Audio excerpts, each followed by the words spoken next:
প্রাথমিক পর্যায়ে সকলকে ঈদের শুভেচ্ছা জানাই। আজকে আপনারা দেখেছেন যে বিষয় আজকে আমাদের গুরুত্বপূর্ণ বিতর্কিত বিষয়ের আলোচ্য বিষয়, ওমর রাদিয়াল্লাহু তাআলা আনহু তিনি কত রাকাত তারাবি আদেশ করেছেন, ৮ নাকি ২০? এই আলোচনাটি হবে সম্পূর্ণ হাদিস শাস্ত্রের আলোকে। এই আলোচনাটি কেন? এই আলোচনা করার মূল কারণ বা মৌলিক কারণ হচ্ছে এটাই যে আহলে হাদিসদের উপরে একটা অভিযোগ আছে, প্রায় অভিযোগ করে থাকে যে আহলে হাদিসরা ওমর ইবনুল খাত্তাব রাদিয়াল্লাহু তাআলাকে মানে না, খুলাফা রাশিদিনকে মানে না। কারণ হিসেবে তারা পেশ করে যে ওমর বিন খাত্তাব তিনি ২০ রাকাত তারাবির আদেশ করেছেন, অথচ আহলে হাদিসরা ৮ রাকাত পরে মসজিদ থেকে পালিয়ে যায়। অনেকে এর জন্য এক ধাপ এগিয়ে আমাদেরকে বলে আমরা নাকি নামাজ চোর, আবার অনেকে এক ধাপ এগিয়ে তারা বলতেছে এইভাবে ৮ রাকাত কোনো নামাজই নেই, ১২৮৪ হিজরির পূর্বে ৮ রাকাত বলে কোনো আন্দোলন ছিল না। অনেক রকমের অভিযোগের স্তূপ আমাদের আহলুল হাদিসদের উপরে আছে। তাই আজকে এই আলোচনাটি খুব গুরুত্বপূর্ণ বিষয় এবং আপনারা সকলে মনটা খোলা রেখে উদার রেখে আলোচনাটা শোনার চেষ্টা করবেন। আমরা কেউ একগুয়ামি কেউ আমরা করব না। তো চলুন আমাদের আলোচনার সূচনাতেই কয়েকটি বিষয় লক্ষ্য করতে হবে। প্রথম কথা যে খোলাফা রাশিদিন রাদিয়াল্লাহু তাআলা আনহু তাদের যে মানার কথা স্বয়ং আল্লাহ নবী আলাইহিস সালাম তিনি বলে গেছেন। সুনান তিরমিজি হাদিস নম্বর 2676 আল্লাহ বলছেন আমি দুনিয়া থেকে চলে যাওয়ার পরে তোমাদের মধ্যে অনেক ইখতিলাফুন কাসীরা, অনেক বড় বড় মতভেদ হবে। ফালাইকুম বিসুন্নতি ওয়া সুন্নাতি খুলাফা রাশিদিন, আর সেই সময় তোমরা আমার সুন্নাতকে আঁকড়ে ধরবে এক, আর দুই সুন্নাতে খুলাফা রাশিদিন, আর খলিফা যারা আছে তাদের সুন্নাতকে মেনে চলতে হবে। আর আমরা সকলে জানি ফারুকে আজম ওমর ইবনুল খাত্তাব ইসলামের দ্বিতীয় খলিফা। আর এটা নিয়েই আমাদের দুই পক্ষেরই দাবি যে আসলে ওমর বিন খাত্তাব কত রাকাত তারাবি আদেশ করেছিলেন।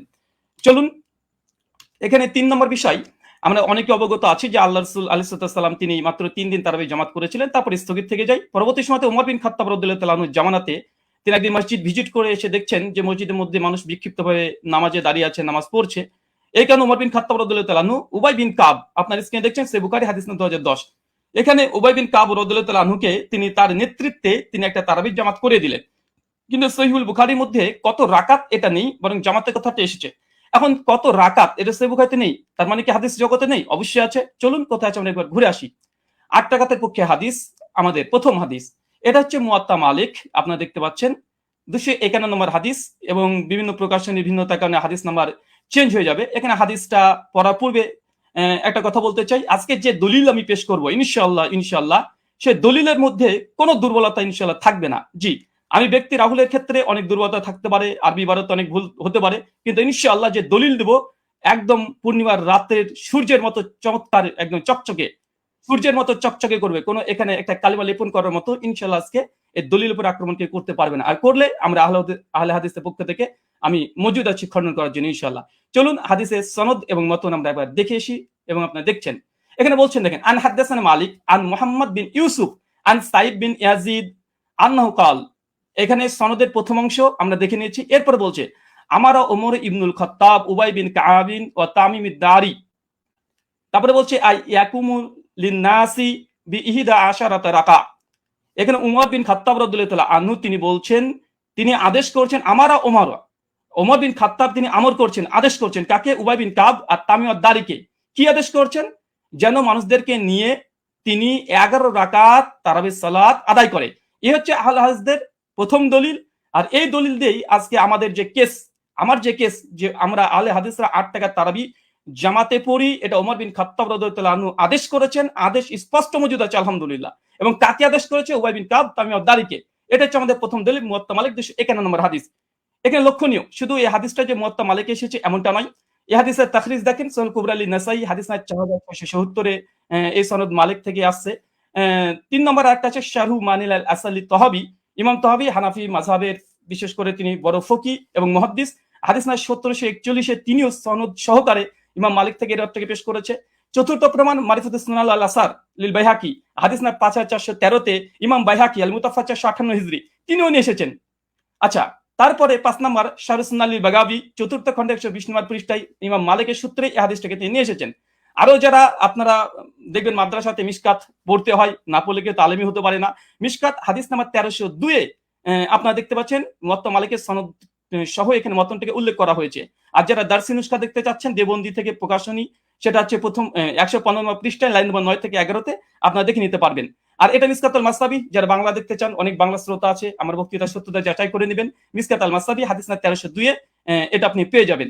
এবং মুয়াত্তা মালিক যেটি ইসলামিক ফাউন্ডেশন থেকে বের হয়ে এসেছে প্রকাশনী, এটা হচ্ছে প্রথম খণ্ডে 171 পৃষ্ঠা রিয়াত নম্বর 4-এ আমার এই দলিল আপনারা বাঙালি শ্রোতা যারা আছেন, যারা আরবি বোঝেন না, তাদের জন্য দিয়ে দিলাম। আপনারা দেখে নিতে পারবেন।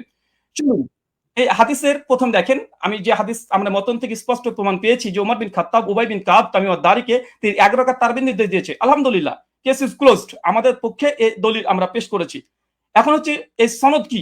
চলেন, সনদ আপনি স্ক্রিনে দেখতে পাচ্ছেন। আন মালিক, আন মোহাম্মদ বিন ইউসুফ, আন সাইদ বিন ইয়াজিদ, তারপরে ওমর ইবনু খাত্তাব। এই হাদিসের মধ্যে মাত্র 4টে রাবি পাচ্ছেন। এক হচ্ছে মালিক, ইমাম মালিক, মানে বুঝতে পারছেন?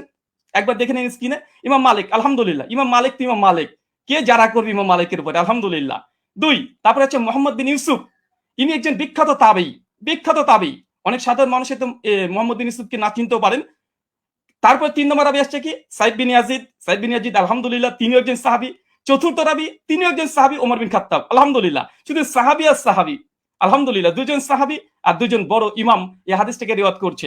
চলেন আরেকটু দেখে নিই। আমরা শুধুমাত্র বুঝতে পারলাম এই দ্বিতীয় রাবি তাবেঈ যিনি মোহাম্মদ বিন ইউসুফ, ইনাকে আমরা সাধারণ মানুষরা চিনতে পারবো না। চলুন এই মোহাম্মদ বিন ইউসুফ ইনি কে, ইনাকে একবার দেখিয়ে আসি। চলেন, মোহাম্মদ বিন ইউসুফ আল মাদানী রাহিমাহুল্লাহ এমন একজন ব্যক্তিত্ব যা সহিহ বুখারীতে আলহামদুলিল্লাহ 105 খানা হাদিস মজুদ আছে। 105 খানা। আপনার স্ক্রিনে লক্ষ্য করছেন, হাদিস নাম্বার দিয়ে সার্চ করলে আপনারা দেখতে পাবেন। চলেন এরপর সনদ আবার দেখছেন। আন মালিক, আন মোহাম্মদ বিন ইউসুফ, আন সাইদ বিন ইয়াজিদ, আন তারপরে ওমর ইবনে খাত্তাব। এই যে সনদটা ভালোভাবে দেখেন, আন মালিক, আন মোহাম্মদ বিন ইউসুফ, আন সাইদ বিন ইয়াজিদ। আবার দেখেন, আন মোহাম্মদ বিন ইউসুফ, আন সাইদ বিন ইয়াজিদ। শুধুমাত্র মোহাম্মদ বিন ইউসুফ যে সহিহ বুখারীর রাবি এমনটা নয়, বরং সহিহ বুখারীর মধ্যে আলহামদুলিল্লাহ কমপক্ষে 4টে হাদিস সেম এই চেনটা এসেছে। দেখেন, সহিহ বুখারী হাদিস না 1858, হাদিস না 2824, হাদিস না 4062। কমপক্ষে 4টে হাদিস আছে আন মোহাম্মদ বিন ইউসুফ, আন সাইদ বিন ইয়াজিদ, একদম পাশাপাশি আছে। শুধু মোহাম্মদ বিন ইউসুফ যে শুধুমাত্র তিনি যে বুখারীর রাবি এমনটা নয়, বরং সেম চেন যেটা মুয়াত্তা মালিকের 8 টাকাতে পক্ষে দলিল পেশ করেছি, একই চেন আলহামদুলিল্লাহ সহিহ বুখারীর মধ্যে মজুদ আছে কমপক্ষে 3টে। আরো সহিহ মুসলিম আপনারা চেক করলে পেয়ে যাবেন। আচ্ছা, এই হাদিসের সনদ পর্যালোচনা সংক্ষিপ্তভাবে করে দিই, যা আমরা দেখলাম এতক্ষণে। প্রথম পয়েন্ট দেখেন, সাহাবী থেকে সাহাবী। কেন? ওমর বিন খাত্তাব, সাইদ বিন ইয়াজিদ। সাইদ বিন ইয়াজিদ ওমর বিন খাত্তাবের আদেশ বর্ণনা করছে, দুজনই সাহাবী, আলহামদুলিল্লাহ। এটা মুহাদ্দিসদের ভাষাতে এই সনদকে বলা হয় সিলসিলাতুল জাহাব। মানে ইমাম মালিক তিনি হচ্ছে মুসান্নিফ গ্রন্থের, আর সাহাবী পর্যন্ত যেতে মাত্র একজন রাবী লেগেছে, মাত্র একজন। আর সে হচ্ছে মোহাম্মদ বিন ইউসুফ, যিনি সহিহ বুখারীর 105 খানা হাদিস বর্ণনা করেছেন। সহিহ মুসলিম আলহামদুলিল্লাহ আছে। তৃতীয়, এই সনদের যতজন রাবী আছে সবগুলো মাদানী, আলহামদুলিল্লাহ। ইমাম মালিক মদিনার ইমাম, আলহামদুলিল্লাহ। মোহাম্মদ বিন ইউসুফ একজন বিখ্যাত তাবী, ইনিও মাদানী, আলহামদুলিল্লাহ। তাহলে দেখছেন এখানে 3টে যে সাহাবী থেকে সাহাবী হাদিস বর্ণনা করছে, মাত্র একটা রাবী দিয়ে একদম সাহাবী ওমর বিন খাত্তাব পর্যন্ত পৌঁছে যাচ্ছে, আলহামদুলিল্লাহ। এটা যে সিলসিলাতুল জাহাব তথা গোল্ডেন চেন। এরপরে চলেন, আচ্ছা, আমার স্লাইডে 1 সেকেন্ড,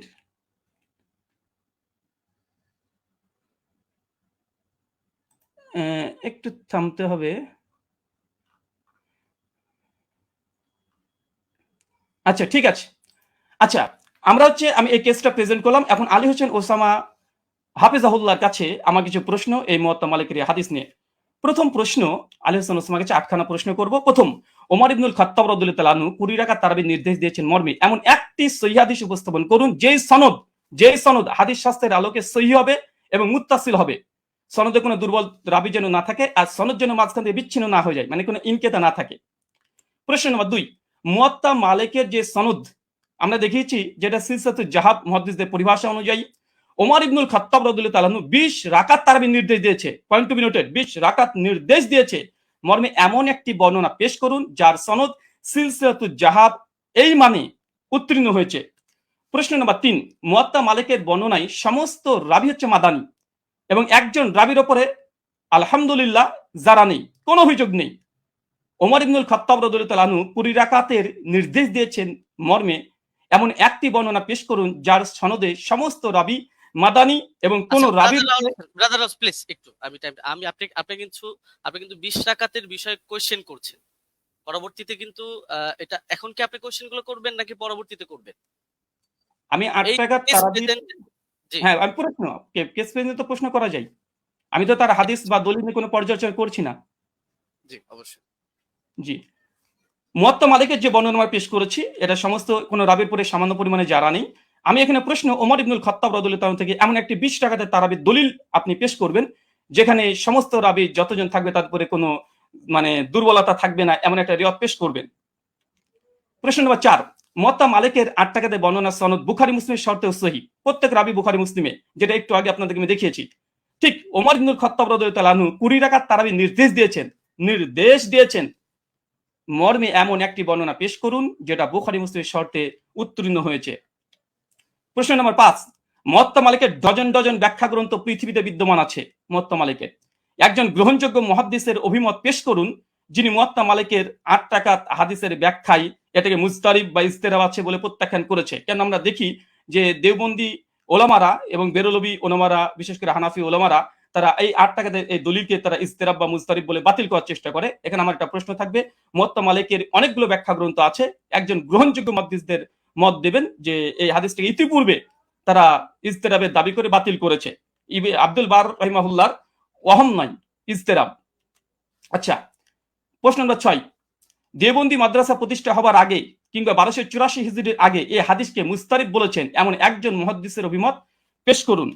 প্রশ্ন নম্বর 7, সহিহ সনদে প্রমাণিত আছে উবাই বিন কাব রাদিয়াল্লাহু আনহু তিনি এবং তামিম আদ-দারি তিনি 8 টাকা তারাবি পড়েছেন। আমার প্রশ্ন, ওমর রাদিয়াল্লাহু আনহু যদি 20 টাকা তারাবি নির্দেশ দিয়ে থাকেন তাহলে উবাই বিন কাব এবং তামিম আদ-দারি কি ওমর ইবনুল খাত্তাব রাদিয়াল্লাহু আনহুর নির্দেশ অমান্য করেছেন? প্রশ্ন নম্বর 8, শাস্ত্রের আলোকে ইজতিরাবের সংজ্ঞা এবং শর্ত পেশ করবেন এবং সেই শর্ত অনুযায়ী এই হাদিসকে মুস্তারিব প্রমাণ করার চেষ্টা করবেন। কারণ আমরা ইতিপূর্বে আপনাদের অনেককে দেখেছি যে বারবার আমাদের দলিলকে ইজতিরাব বলে বাতিল করে দেওয়ার চেষ্টা করা হয়। চলেন আমরা হাদিসের আবার প্রথম অংশে আপনাদেরকে আমরা নিয়ে যাব, যেখান থেকে আপনারা বুঝতে পারবেন। আমরা হাদিসটাকে আবার আপনাদেরকে দেখিয়ে দিই আপনাদের সুবিধার জন্য। আমাদের প্রথম যে দলিল আমরা পেশ করেছিলাম এ হচ্ছে মুয়াত্তা মালিকের হাদিস, আর এই মুয়াত্তা মালিকের হাদিস অনেকগুলো গ্রন্থে এসেছে, পরপর আপনাদেরকে আমি দেখিয়ে দিয়েছি, এখান থেকে অনেকগুলো গ্রন্থ থেকে দেখিয়ে দিয়েছি। আমি জাস্ট একটা দলিল আমি পেশ করেছি, আর এই একটা দলিলের উপর আমি অটল থাকবো। এই একটা দলিলে, এই দলিল যতক্ষণ খণ্ডন না আসবে ততক্ষণ দ্বিতীয় দলিল দিয়ে এই আলোচনাকে আমি মাছের বাজার করতে চাই না। তাই এই সনদটাকে বারবার দেখবেন, আন মালিক আন মুহাম্মদ বিন ইউসুফ আন সাইদ বিন ইয়াজিদ, তারপর ওমর ইবনুল খাত্তাব। মাত্র ইমাম মালিক তো ইমাম মালিক রাহিমাহুল্লাহ, আলহামদুলিল্লাহ। মুহাম্মদ বিন ইউসুফ তিনি একজন বিখ্যাত তাবী, যার 105 খানা হাদিস আছে। আর সাইদ বিন ইয়াজিদ ইনিও স্বয়ং আল্লাহ রাসূলের সঙ্গে হজ করেছেন, যেটা সহিহ বুখারী 1858 তে প্রমাণিত পাওয়া যায়। আর ওমর ইবনুল খাত্তাব, আমি জাস্ট এই একটা দলিলের উপরে আপনাদের সামনে উপস্থাপন করেছি এবং হাদিসের শব্দ আমার ওমর ইবনুল খাত্তাব, ওমর বিন খাত্তাব আদেশ দিয়েছেন, একদম আদেশ শব্দ মজুদ আছে। কাকে আদেশ দিয়েছেন? উবাই বিন কাবকে। আর কাকে? তামিম আদ-দারিকে। কত রাকাত? বিহিদা আশারাতা রাকা, 11 রাকাতের নির্দেশ দিয়েছে। স্পষ্টভাবে আমাদের এই দলিলে আমার যা কেস বা আমাদের আহলুল হাদিসদের যে দাবি তার পক্ষে জাস্ট একটা দলিল, ইনশাআল্লাহ যদি সম্ভব হয় দলিলকে যদি খণ্ডন করে ইনশাআল্লাহ তারপরে আমাদের দ্বিতীয় দলিল আমরা পেশ করব। কেননা আলোচনার মধ্যে অনেক বেশি দলিল দিয়ে গেলে, কারণ আমাদের আলোচনা যেহেতু এখানে পর্যালোচনা, এটা ডিবেট নয়। ডিবেট হলে আমি অনেক কিছু করতে পারতাম, কিন্তু আমি যেহেতু ওস্তাদজির সঙ্গে একমত হয়ে এসেছি তাই আমি তেমন কিছু মানে অনেক কথাই বলার ইচ্ছা থাকলে আমি বলবো না এখানে, কারণ আমি শেখকে বা ওস্তাদকে অনেক সম্মান দিই এবং ভালোবাসা তার প্রতি আমার অনেকগুলো আছে। আর এ থেকেই একটা হাদিস, আর এই হাদিস আমি শুধুমাত্র শেখের কাছে বুঝতে এসেছি, যেহেতু তিনি আমাকে বুঝাতে এসেছেন। আর পর্যালোচনা যেহেতু এটা ডিবেট নয়, তার জন্য আমার এই একটা হাদিস যে দাবির পক্ষে আমরা আহলুল হাদিসরা 8 টাকা তারাবি পড়ি এবং এই হাদিসের মান আমাদের নিকটে সহিহ, এবং আমাদের কাছ থেকে 8খানা প্রশ্ন আমরা উপস্থাপন করেছি 20 টাকাতের পক্ষে। এই 20 টাকাতের যদি এই প্রশ্নের জবাব যদি দিয়ে দেয়, আলহামদুলিল্লাহ আমি লিখিতভাবে শুধু এরকম না, ঘোষণা দিয়ে আমি ঘোষণা করে দেব যে জাস্ট আমি যে কথা বলেছি আমি কথার থেকে ফিরে আসছি। 8 টাকার তারাবি ওমর বিন খাত্তাব আদেশ দেয়নি, মূলত 20 টাকা দিয়েছে। আমি প্রত্যাবর্তন করব, আমি স্ট্রিমে ঘোষণা করলাম। এখনো 3টে পর্ব আছে এবং আমি এরপরে অটল থাকবো। জি শুকরিয়া, জাযাকাল্লাহ খায়রান, বারাকাল্লাহ ফিকুম, ওয়ামা আলাইনা ইল্লাল বালাগ। জি ব্রাদার রাহুল হোসেন, আপনি শেষ করেছেন। প্লিজ একটু ইয়াটা ঠিক হবে। হ্যাঁ, আপনি শেষ করেছেন এবং আপনি 1 মিনিট আগে শেষ করেছেন, চাইলে আপনি 2 মিনিট ব্যবহার করতে পারতেন। যাই হোক, আমি চলে যাব যিনি 20 রাকাতের পক্ষে দলিল পেশ করবেন, আমাদের পরিচিত ব্যক্তি শেখ মুফতি আলী হাসান ওসামা। আমি আপনার কাছে যাব এবং আপনি বললে আমি টাইমটা শুরু করে দিব। আপনার টাইমটা আপনি বলবেন। জি, এখন 22 মিনিট 45 সেকেন্ড চলছে। আপনি মিউট আছেন।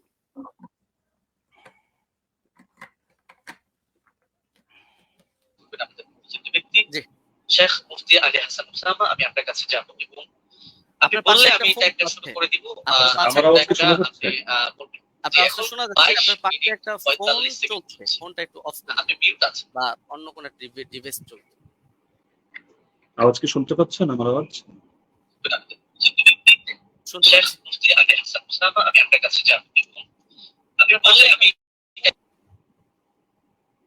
আপনি কি শুনতে পাচ্ছেন আমাদের?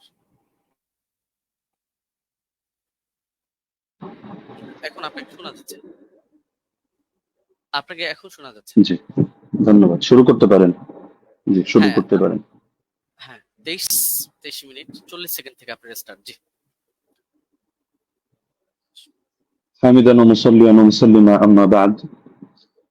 আমরা মূল আলোচনায় চলে আসি কোনো ধরনের ভূমিকা ছাড়া। যেহেতু এটা কেস প্রেজেন্ট পর্ব, এখানে আমরা আমাদের দাবি উত্থাপন করব, আর ব্রাদার রাহুলের দাবি নিয়ে আমরা পরবর্তী খণ্ডন পর্বের মধ্যে বিস্তারিত আলোচনা করবো ইনশাআল্লাহ। তো ওমর রাদিয়াল্লাহু তাআলা আনহু কত রাকাত তারাবির আদেশ করেছিলেন এ নিয়ে আমরা শুরুতে দাবি করে এসেছি যে তিনি আছেন। এর পক্ষে আমরা আমাদের প্রমাণ উপস্থাপন করছি। মুসান্নাফ ইবনে আবি শাইবা গ্রন্থ হাদিস নম্বর 7682। এতে সহিহ সনদের মধ্যে আছে হাদাসানা ওয়াকিউন আন মালিক ইবনে আনাস আন ইয়াহইয়া ইবনে সাঈদ أن عمر بن الخطاب رضي الله عنه أمر رجلا يصلي بهم 20 ركعة। ওমর রাদিয়াল্লাহু তাআলা আনহু এক ব্যক্তিকে আদেশ করলেন তিনি তাদেরকে নিয়ে 20 রাকাত তারাবির নামাজ আদায় করবেন। এই যে হাদিসটা, এই হাদিসের মধ্যে প্রতিটা রাওয়ী ওয়াকি ইবনুল জাররাহ, ইমাম মালিক ইবনে আনাস এবং ইয়াহইয়া ইবনে সাঈদ আল কাত্তান প্রত্যেকে হাদিস শাস্ত্রের এক একজন নক্ষত্র এবং ইমাম। তো সুতরাং এই হাদিসের রাওয়ীদেরকে নিয়ে এখানে কোনো বিতর্কের কোনো সুযোগ নেই। প্রত্যেকে নির্ভরযোগ্যতার মানে শতভাগ উত্তীর্ণ।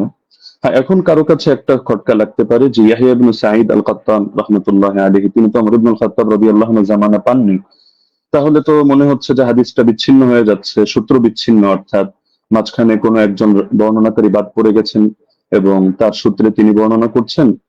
তো হাদিস যদি মুনকাতি হয় তাহলে তো এটা যায়িফ মনে হতে পারে অনেকের কাছে। তো আমরা যেহেতু আমাদের শিরোনামই হলো যে হাদিস শাস্ত্রের আলোকে আমাদের আজকের আলোচনা হবে, তো আমরা এখন শাস্ত্রীয় আলোচনায় চলে যাই। আমরা শাস্ত্রীয় আলোচনার অনেকগুলো পয়েন্ট দিয়ে দেখাবো যে এই হাদিসের মধ্যে কোনো ধরনের দুর্বলতা নেই এবং হাদিসটা সর্বোচ্চ পর্যায়ে গ্রহণযোগ্য সহিহ। 1 নম্বর মূলনীতিতে আসি। হাদিস শাস্ত্রের স্বীকৃত একটা মূলনীতি হলো, এটা ইমাম জাইনুদ্দিন ইরাকি রাহমাতুল্লাহি আলাইহি লম্বা চওড়া করে আলোচনা করেছেন, তার সূত্রে ইমাম সুয়ুতী সহ হাদিস শাস্ত্রের অনেক ইমামরা এই পয়েন্টটা টেনেছেন। وإن روى التابعي عن الصحابي قصة أدرك وقوعها فمتصل وكذا إن لم يدرك وقوعها ولكن أسندها له وإلا فمنقطعة। তাবিঈ যদি সাহাবী থেকে এমন কোন বিষয়, এমন কোন ঘটনা বর্ণনা করেন যেটা তিনি পেয়েছেন, অর্থাৎ তিনি তো তাকে নিজের চোখে দেখেননি কিন্তু ঘটনাটা ক্রমবর্ধমানভাবে চলে আসছে এবং পরবর্তীতে তার জামানায় তিনি ঘটনাটা পেয়েছেন, তাহলে হাদিস শাস্ত্রের বিবেচনায় এটাকে মুত্তাসিল বলে গণ্য করা হয়। যদিও বাহ্য দৃষ্টিতে যারা হাদিস শাস্ত্রে জ্ঞান রাখেন অজ্ঞদের চোখে মনে হতে পারে এটা সূত্র বিচ্ছিন্ন, কিন্তু এটা ইমামরা স্পষ্ট বলে যাচ্ছেন যে না, এটা হুকুমের বিবেচনা, এটাকে মুনকাতি সূত্র বিচ্ছিন্ন ধরা হয় না, বরং মুত্তাসিল হিসাবেই ধরা হয়। আর যদি তারা এভাবে না করেন, সেই ক্ষেত্রে এমন কোন ঘটনা বর্ণনা করলেন যেটা পরবর্তীতে আর এটা জারি থাকেনি, তারা এটা পায়নি, তাহলে সেই ক্ষেত্রে এটাকে মুনকাতি হিসাবে গণ্য করা হয়। ইমাম ইরাকি রাহমাতুল্লাহি আলাইহি স্পষ্ট ভাবে লেখেন যে ওয়াকাদ হাকা ইত্তিফাক আহলি তামিজ মিন আহলি হাদিস আলা যালিকা ইবনুল মাওয়াক। ইমাম ইবনুল মাওয়াক এই ব্যাপারে মুহাদ্দিসদের মধ্য থেকে যারা বিশ্লেষক তাদের ঐকমত্য বর্ণনা করেছেন। এটা তামহিদ প্রথম খণ্ড 26 নম্বর পৃষ্ঠায় আছে, উলুমুল হাদিস 26 নম্বর পৃষ্ঠায় আছে, 62 নম্বর পৃষ্ঠা, শারহুত তাফসিরা প্রথম খণ্ড 223, তাদরিবুর রাওয়ী প্রথম খণ্ড 249। যার কারণে শেখ সালেহ আল মুনাজ্জিদ, আল্লাহ তাআলা তাকে অতি দ্রুত কারামুক্তি করুন, সালাফিদের বড় শেখ, তিনি তার ইসলামকে ওয়েবসাইটের মধ্যে এই বিষয়ে মন্তব্য করেছেন। এটা প্রশ্ন নম্বর 82152 অধীনে আপনারা পেয়ে যাবেন। وبمجموع هذه الروايات يتبين أن ال20 ركعة كانت هي السنة الغالبة على التراويح في زمن عمر بن الخطاب رضي الله عنه، ومثل صلاة التراويح أمر مشهور يتناقله الجيل وعامة الناس، ورواية يزيد بن رومان ويحيى القطان يعتبر بهما وإن كان لم يدرك عمر، فإنهما ولا شك تلقياه عن مجموع الناس الذين أدركوهم، وذلك أمر لا يحتاج إلى رجل يسنده فإن المدينة كلها تسنده। পুরো এবারটা আমি শুনিয়ে দিলাম, যার মূল সারমর্ম এটাই দাঁড়াচ্ছে যে যদিও ইয়াহিয়া আল কাত্তান এবং ইয়াজিদ ইবনে রুমান সরাসরি ওমর রাদিয়াল্লাহু আনহু সাক্ষাৎ পাননি, কিন্তু এটা হাদিসের বিশুদ্ধতার মধ্যে কোনো সমস্যা হবে না, এটাকে বিচ্ছিন্ন ধরা হবে না। কারণ এটা তারা এই পরিমাণ বিপুল পরিমাণ মানুষ থেকে এটা তারা লাভ করেছেন এই সংক্রান্ত বর্ণনা, যারা সরাসরি ওমর থেকে এটা দেখেছেন। সুতরাং এখানে সুনির্দিষ্ট একজন ব্যক্তি লাগবে না যে এটার সনদ বয়ান করবে, বরং গোটা মদিনায় এর সনদ বয়ান করবে। তো সুতরাং দেখা যাচ্ছে যে যারা হাদিস শাস্ত্র সম্পর্কে অজ্ঞ তাদের কাছে সূত্র বিচ্ছিন্ন মনে হলো। যেহেতু শাস্ত্রের আলোকে আলোচনা, সুতরাং মূলনীতির আলোকে আমরা স্পষ্ট দেখালাম যে এটা সূত্র বিচ্ছিন্ন নয়, বরং এটা মুত্তাসিল হিসাবে ধর্তব্য হবে। দ্বিতীয় হলো ইমাম ইয়াহইয়া ইবনে সাঈদ আল কাত্তান রাহমাতুল্লাহ আলাইহি, তিনি যেন তেন ব্যক্তিত্ব নন, তিনি জরাতে আদিল শাস্ত্রের ইমাম, অর্থাৎ যার মতামত নিয়ে আমরা অন্যদেরকে মেপে থাকি। এবং তার ব্যাপারে জরাতে আদিল শাস্ত্রে স্পষ্ট লেখা আছে যে তিনি যার তার থেকে হাদিস রিওয়ায়াত করেন না। যেমন তাহদিবুত তাহদিব ৪র্থ খণ্ড ৩৫৭ পৃষ্ঠা, তাহদিবুল কামাল ৩১ নম্বর খণ্ড ৩২৯ পৃষ্ঠা, এখানে ইমাম এজিল সূত্রে লেখা আছে বসরিয়ুন সিকাতুন নাকিউল হাদিস কানা লা ইউহাদ্দিসু ইল্লা আন সিকা। ইমাম ইয়াহইয়া ইবনে সাঈদ আল কাত্তান তিনি শুধু সিকা রাওয়ীদের থেকে হাদিস বয়ান করেন, যার তার থেকে বয়ান করেন না। একইভাবে আসিকাত কিতাব ৭ম খণ্ড ৬১১ পৃষ্ঠা, তাহদিবুত তাহদিব ৪র্থ খণ্ড ৩৫৭ পৃষ্ঠা, ইকমালু তাহদিবিল কামাল ১২ নম্বর খণ্ড ৩১৩ পৃষ্ঠা, তাহদিবুল কামাল ৩১ নম্বর খণ্ড ৩২৯ পৃষ্ঠা, এগুলোতে স্পষ্ট লেখা আছে যে ওয়া আমানা ফিল বাহসি আনিন নাকলি ওয়া তারাকা দুআফা। ইমাম ইয়াহইয়া ইবনে সাঈদ আল কাত্তান তিনি হাদিস শাস্ত্র বয়ান করার ক্ষেত্রে তিনি গভীরভাবে কাজটা করেন, তিনি যায়িফ রাওয়ীদেরকে পরিহার করেন। একইভাবে ইমাম আহমদ বিন হাম্বলের একাধিক মত আমরা বর্ণনা করতে পারবো এক্ষেত্রে, যেমন আল জারহ ওয়াত তা'দীল ইবনে আবি হাতিম ১ম খণ্ড ২৩২ পৃষ্ঠা, সেখানে ইমাম আহমদ বিন হাম্বল সূত্রে আছে, তিনি বলেছেন মা রাআইনা মিসলা ইয়াহইয়া ইবনে সাঈদ ফি হাদা শা'n ইয়ানি ফি মারিফাতিল হাদিস ওয়া রুওয়াতিহি ওয়া কানা সাহিব হাদা শা'n। আমরা ইয়াহইয়া ইবনে সাঈদের মতো ব্যক্তি এই শাস্ত্রে দেখিনি, অর্থাৎ হাদিস জানা এবং হাদিসের বর্ণনাকারীদের ব্যাপারে জানা, তিনি এই ব্যাপারে বিশেষ পাণ্ডিত্যের অধিকারী ছিলেন। এরকম আরো বহুত মতামত দেখানো সম্ভব। যেমন তিনি অন্যত্র এটাও আছে, তিনি বলেন আল জারহ ওয়াত তা'দীল ইবনে আবি হাতিম ১-২৩২ পৃষ্ঠায় এই মন্তব্য আছে যে কানা ইয়াহইয়া আবসারাহুম বির-রিজাল ওয়া আনকাহুম হাদিসা। ইয়াহইয়া রিজাল সম্পর্কে সবচেয়ে বেশি সূক্ষ্মদর্শী এবং তিনি হাদিসগুলো খুব স্বচ্ছভাবে বর্ণনা করে থাকেন। তো সুতরাং তিনি যার তার থেকে হাদিস বর্ণনা করবেন না, এটা স্পষ্ট বিষয়। এবং এখানে তো যার তার থেকে করার প্রশ্নই আসছে না, কারণ এখানে যেহেতু গোটা মদিনাবাসী এই ব্যাপারে প্রত্যক্ষ সাক্ষী। ৩ নম্বরে যদি আমরা তর্কের খাতিরে এটাকে মুরসাল বলিও, তবু এই জাতীয় মুরসালরা সকলের মতে গ্রহণযোগ্য। যেমন হাফিজ ইবনুল কাইয়িম রাহিমাহুল্লাহর স্পষ্ট মন্তব্য আছে জাদুল মাআদ কিতাবে ১ম খণ্ড ৩৬৭ নম্বর পৃষ্ঠায়, ওয়াল মুরসাল ইযা ইত্তাসালা বিহি আমালুন ওয়া আদ্দাদাহু কিয়াসুন আও কাউলু সাহাবিয়্যিন أو كان مرسله معروفا باختيار الشيوخ ورغبته عن الرواية عن الضعفاء والمتروكين ونحو ذلك مما يقتضي قوته عمل به।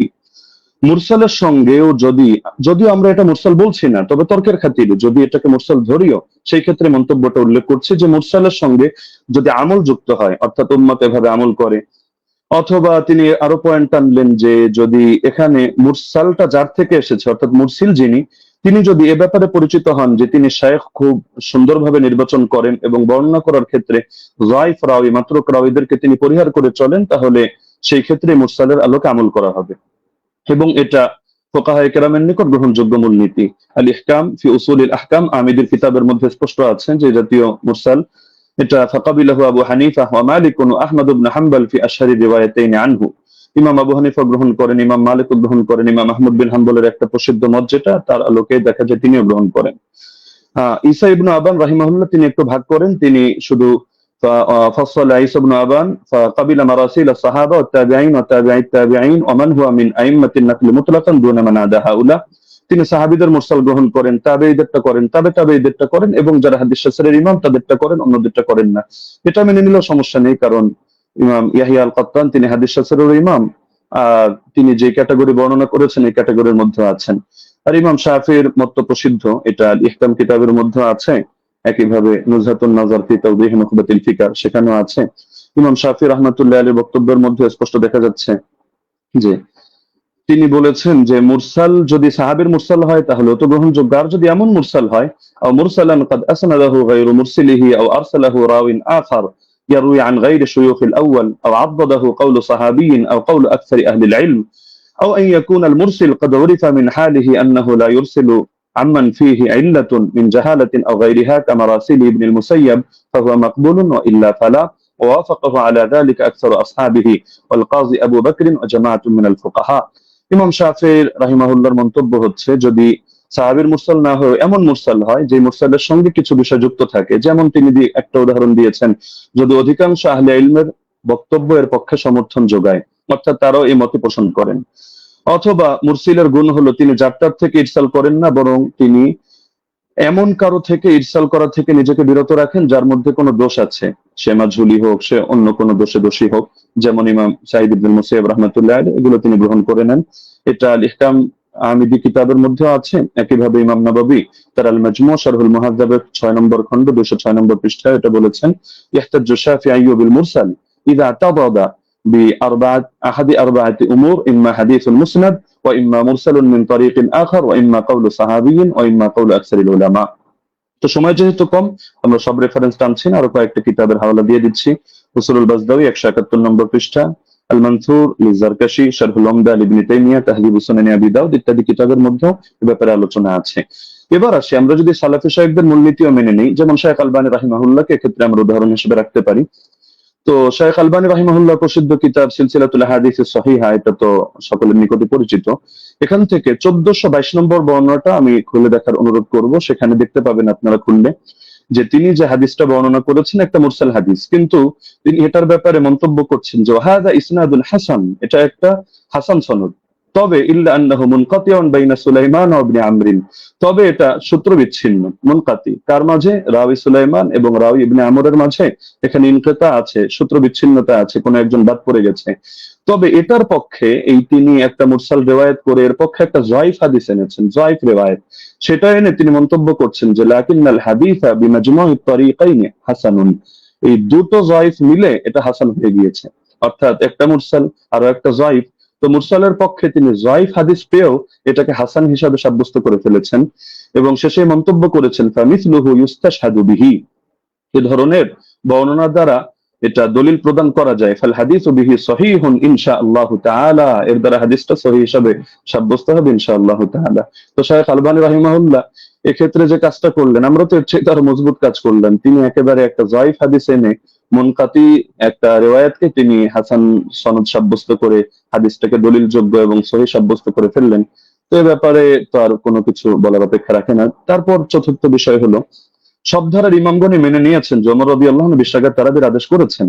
যেমন আমরা উদাহরণ হিসেবে ইমাম শাফিঈকে আনতে পারি 1 নম্বরে, কিতাবুল 1 নম্বর খন্ড 167 পৃষ্ঠা, মুখতাসারুল মুজানি 34 নম্বর পৃষ্ঠা, তিনি স্পষ্ট বলেছেন ওয়া আহাব্বু ইলাইয়া 20 লিআন্নাহু রুইয়া আন উমর, আমার নিকট 20 অধিক পছন্দনীয় কারণ এটা ওমর থেকে বর্ণিত হয়েছে।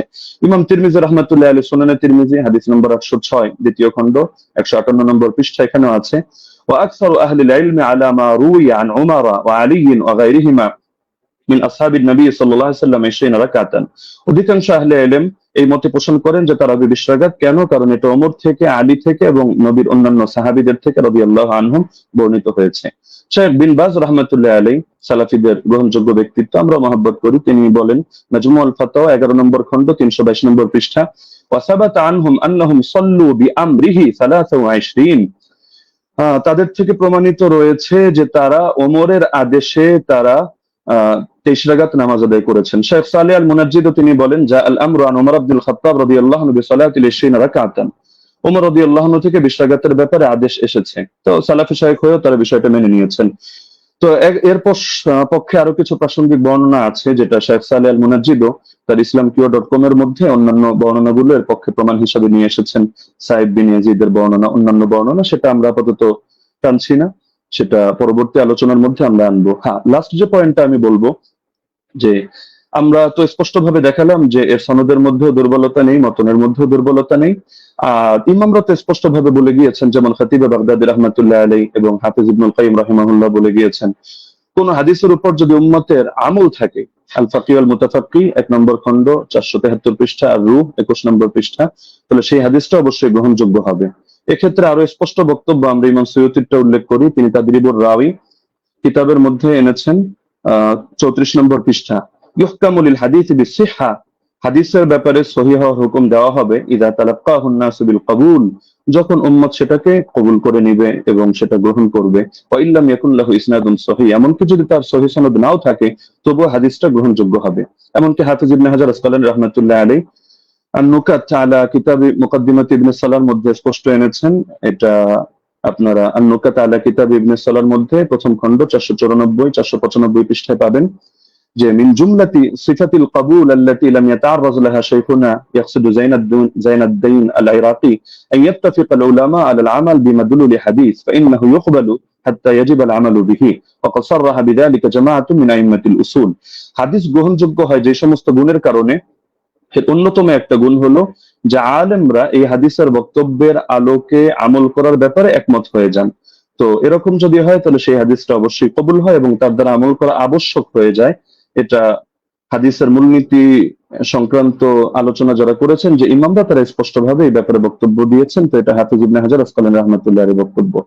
তো আলোচনা আরো দীর্ঘ করা যেত, বাকি সময় যেহেতু সংক্ষিপ্ত, আমরা যে পয়েন্টগুলো টানলাম, তো ব্রাদার রাহুল এর মধ্যে থেকে কোনো একটা পয়েন্ট টেনে তিনি যদি দেখাতে পারেন যে না এই শাস্ত্রের এই মূলনীতিগুলো ভুল বা এর আলোকে এটা প্রমাণিত হয় না, তাহলে আমরা তার প্রতি কৃতজ্ঞ থাকবো যে হাদিস শাস্ত্রের নতুন আর একটা জিনিস অ্যাড হলো।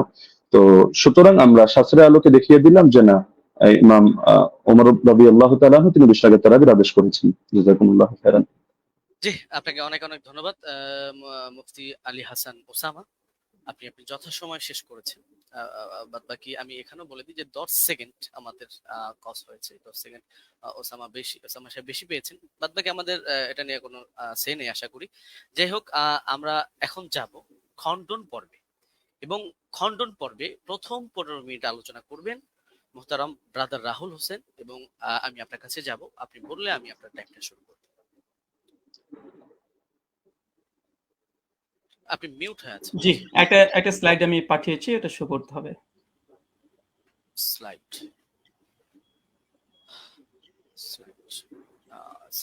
এটা কি একটু দেখবেন প্লিজ। এটা কি স্লাইড আপনার? জি জি জি জি জি জি জি এটাই। জি, আপনি বললে আমি টাইমটা স্টার্ট করব। ওকে, টাইম নাও স্টার্ট। জি, 40 মিনিট। আলহামদুলিল্লাহ, সমস্ত প্রশংসা আল্লাহ সুবহানাহু ওয়া তাআলার জন্য। আমাদের প্রথম পর্ব শেষ হয়েছে।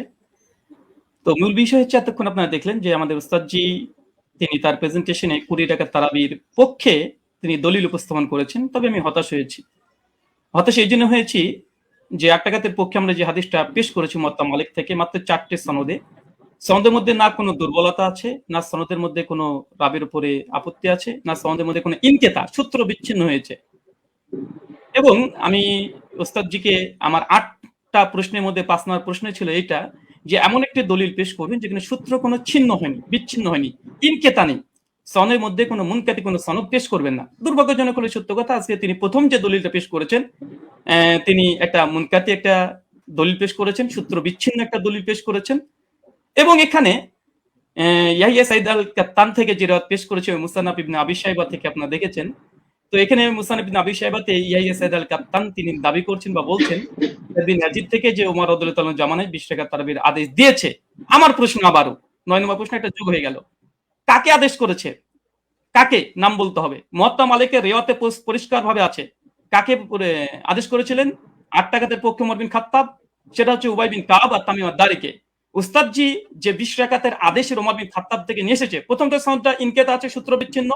ওমর বিন খাত্তাবের রাদিয়াল্লাহু তাআলা জামানা পর্যন্ত ইয়াহিয়া সাইদ আল কাত্তান তিনি পান নাই। আর দ্বিতীয়ত এই হাদিসের মধ্যে আমার দ্বিতীয় একটা প্রথম আর একটা প্রশ্ন যুক্ত হয়ে যায় যে এখানে কাকে নির্দেশ দিয়েছে, কোন সাহাবীকে, সাহাবীর নাম বলতে হবে। এই পয়েন্টটাকে নোট করে আমি রিবাটাল সেশনে উস্তাদজির কাছে জবাব আমি আশা করছি। আমি অবাক হয়েছি, দ্বিতীয় অবাক হচ্ছে এটা যে আমার উস্তাদজি তিনি হাদিসটা মুরসাল হককে অস্বীকার করলেন এবং তিনি সঙ্গে সঙ্গে কথা বললেন যারা মুরসাল বলে তারা নাকি জ্ঞান পাপী বা জ্ঞান অল্প স্বল্প বুদ্ধি যারা আছে তারাই নাকি এই হাদিসটাকে ইনকেতা বলে। চলেন এই হাদিসের প্রথমত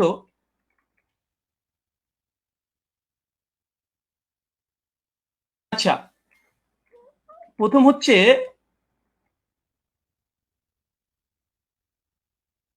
যে দলিলটা পেশ করেছেন মুনকাতি হাদিস, এই হাদিস নাকি মুরসাল তিনি অস্বীকার করেছেন, ইনকারের সনদ বিচ্ছিন্ন। অথচ আমরা দেখছি দেখেন এটা হচ্ছে আসরুস সুনান, আল্লামা নিমবি হানাফি তার একটি কিতাব, তার আসরুস সুনানের 779 নম্বর হাদিসে দেখেন ইয়াহিয়া সাইদ থেকে ওই রিওয়ায়াতটা নিয়ে এসেছে যেটা উস্তাদ জি মুসান্নাফ ইবনে আবি শাইবা থেকে পড়েছেন। হাদিসটা নিয়ে আসার পরে বলছে ও ইসনাদুহু মুরসাল, তিনি পরিষ্কার দাবি করছেন যে এই সনদ হচ্ছে ইনকেতা ঘটেছে, সনদের মধ্যে বিচ্ছিন্ন ঘটেছে। ইয়াহিয়া সাইদ আল কাত্তান রাহিমাহুল্লাহ তিনি ওমর বিন খাত্তাবের জামানা পাই নাই। আর তিনি এটাকে পুরোটাকে অস্বীকার করে দিলেন। আমি এটা খুব আশ্চর্য হয়েছি। তারপরে যদিও তিনি এখানে কবিন শব্দটা লিখে দিয়েছেন, যেটি যদিও মুরসাল সূত্র বিচ্ছিন্ন, তবে নাকি শক্তিশালী। আর একটা প্রশ্ন যুক্ত হয়ে গেল। উস্তাদজিকে বলবো, হাদিস সহিহ হওয়ার জন্য কয়টা শর্ত? কয়টা শর্ত? সমস্ত মুসলিম উম্মার ইজমা আছে হাদিস সহিহ হওয়ার জন্য 5টা শর্ত, এবং প্রথম যে শর্ত সেটা হচ্ছে সনদ মানে একদম মুত্তাসিল হতে হবে। সনদের মধ্যে কোনো যেন বিচ্ছিন্নতা না ঘটে, কোনো ইনকেতা না ঘটে, সূত্র যেন বিচ্ছিন্ন না হয়। এর চেয়ে হাদিস সহিহ হওয়ার জন্য এটা হচ্ছে ইজমাই শর্ত। সে হানাফি বলেন, আহলে হাদিস, শাফি, মালিকি যেই বলেন, সমস্ত উম্মত একমত হাদিস 5টা শর্তে সহিহ হয়। প্রথম শর্ত হচ্ছে ইত্তেসাল হতে হবে, মুত্তাসিল হতে হবে, সনদ যেন একদম কোনো মাঝখান থেকে চেঞ্জ যেন ব্রেক না করে। অবাক হলাম, তিনি এই হাদিস একটা মুরসাল হাদিস তিনি নিজে প্রথমে স্বীকার করে নিয়েছেন কয়েকবার, আবারও স্বীকার করতেও যাচ্ছেন না। অথচ এখানে আসর সুনানে আল্লামা নিউভি হানাফি রাহিমাহুল্লাহ তিনি পরিষ্কার দাবি করে নিয়েছেন এই হাদিসের মধ্যে ইনকেতা ঘটেছে, এটা মুরসাল হাদিস, সূত্র বিচ্ছিন্ন হাদিস। তবে কওয়িন, তবে সনদের যে রাবিগুলো আছে এরা শক্তিশালী। হাদিস সহিহ হওয়ার জন্য যেহেতু রিজাল শাস্ত্রের আলোকে এবং হাদিস শাস্ত্রের আলোকে আমাদের দলিল উপস্থাপন করতে হবে। তো হাদিস সহিহ হওয়ার জন্য ওস্তাদ দেখেছি আমার জানার জন্য প্রশ্ন, বিনয়ের সঙ্গে প্রশ্ন, মানে মুত্তাসিল হওয়া এটা শর্ত কি? শর্ত একটু জানাবেন 5টা শর্তের মধ্যে। আর এই সনদের মধ্যে যে মুত্তাসিল, এই সনদের মধ্যে বিচ্ছিন্নতা ঘটেনি, এটা প্রমাণ পেশ করবেন।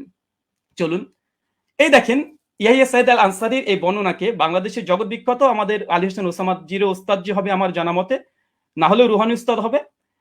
দলিশ নামাজের মাসাল এই বইটা মোটামুটি 4 জন আলেম মিলে লিখেছে।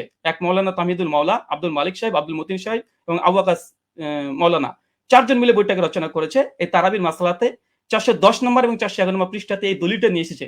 নিয়ে আসার পরে এই দলিলটাকে সামনে রেখে তিনি বলছেন যে মুসানাফের এই দলিলটা, এই বর্ণনাটির সনদ সহি, তবে ইয়াহিয়া সাইদ যেহেতু হযরত ওমরের যুগ পাননি, আবার কার কাছ থেকে শুনেছেন তাও বলেনি, এই কারণে এটিকে মুনকাতি, সূত্র বিচ্ছিন্ন বলা হয়। তার মানে আমাদের 4 জন সহ লেখা দলিল সহ নামাজের মাসাল এ বইটা, মানে আমরা 5 জনের মত পেয়ে গেলাম মোটামুটি, যে হানাফি ভাইদের এবং দেওবন্দীদের ঘরনারই এই সনদকে মুনকাতি, সূত্র বিচ্ছিন্নটা স্বীকার করে নিয়েছে।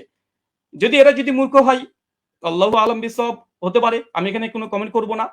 তারপরে তিনি ওসামা উস্তাদজি তিনি যে কথাগুলো বলেছেন, টেনে হিসড়ে হাদিসটাকে আবার মানে হাসান করার চেষ্টা করছে। তো মূল কথা, সনদের মধ্যে বিচ্ছিন্নতা ঘটেছে এবং হাদিসটার মধ্যে ইনকেতা ঘটেছে। আর বারবার উস্তাদজি বলছে হাদিসটা মুরসাল। আসলে হাদিসটা মুরসাল না মুনকাতে, কারণ এই হাদিসটা মুরসাল হলে নবীর দিকে নিসবত হতো। যখন নবীর দিকে নিসবত না, এটা ওমরের দিকে নিসবত হয়েছে, যে ওমর আদেশ করেছে। তা হাদিসটা মুরসাল নয়, বরং এখানে ইনকেতা বলাটাই বেশি যৌক্তিক। মুনকাতি এই হাদিস। তার জন্য এখানে আরেকটা পয়েন্ট দেখে নিন।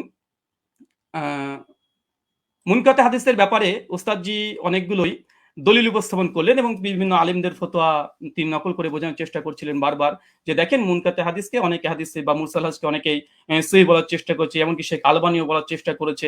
তিনি দলিল উপস্থাপন করেছেন। দেখেন, এটা তাইসুল মুস্তাহুল হাদিস, এটা হানাফি আলেম সকলেই মানে। এটা বাংলাদেশ থেকে কওমি ঘরানার তারাই ছাপিয়েছে বইটা, রকমারিতে অ্যাভেলেবেল পেয়ে যাবেন। এখানে দেখেন মুনকাতে হাদিসের উদাহরণ একটা দেওয়ার পরে বলছে মুনকাতে হাদিসের হুকুম কি। বলছে উলামায়ে কেরাম এ বিষয়ে একমত, মানে ইজমা দাবি করছে। বিলুপ্ত রাবি অবস্থা অজ্ঞতা থাকার কারণে মুনকাতে হাদিস জয়ীফ হিসেবে গণ্য।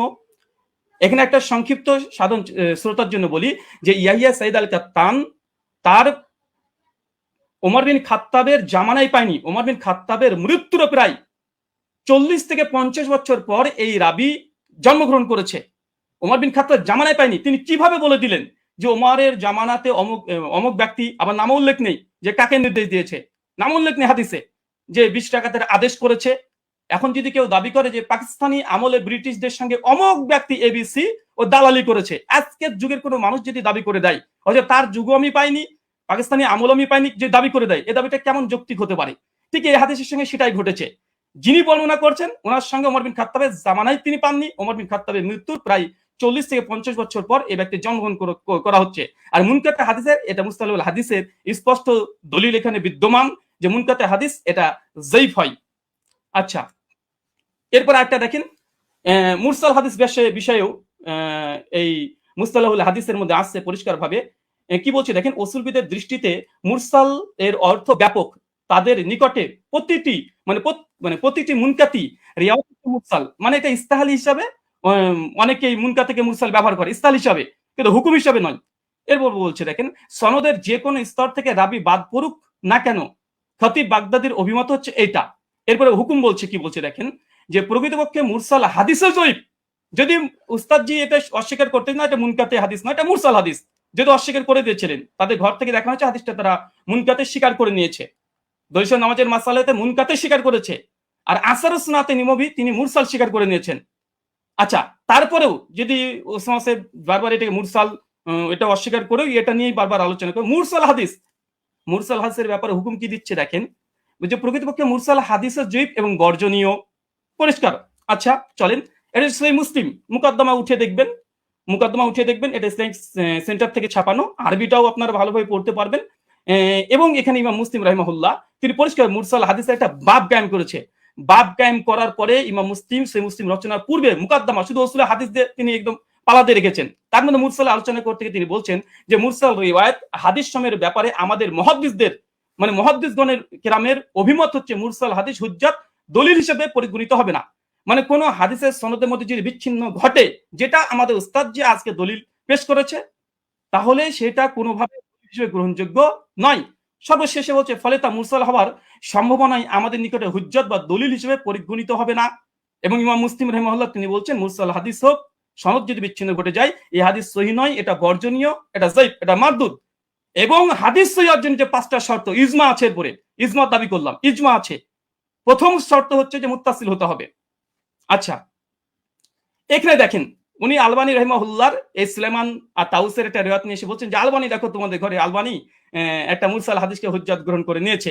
আমি একই টিট ফর ট্যাট দিয়ে দিলাম উস্তাদজিকে, যে দেখেন আপনাদের দলিল নামাজের মাসালে বইয়ে আহলে হাদিসদের একটা দলিল খণ্ডন করতে গিয়ে এখানে মৌলানা আব্দুল মালিক সাহেব, আব্দুল মতিন সাহেব এবং তামহিদুল মাওলা সাহেব, আরো 4 জন বড় বড় বিজ্ঞ ওলামা, তারা কি বলছে, এই হিসাবে সুলাইমান ও তাউসের মাঝে আরেকটি বিচ্ছিন্নতা সৃষ্টি হয়েছে, মানে সূত্র বিচ্ছিন্ন হয়েছে, যার কারণে হাদিসটা হাসান, মানে সহিহ তদুর কিবা হাসান হওয়া দুষ্কর হয়ে পড়েছে।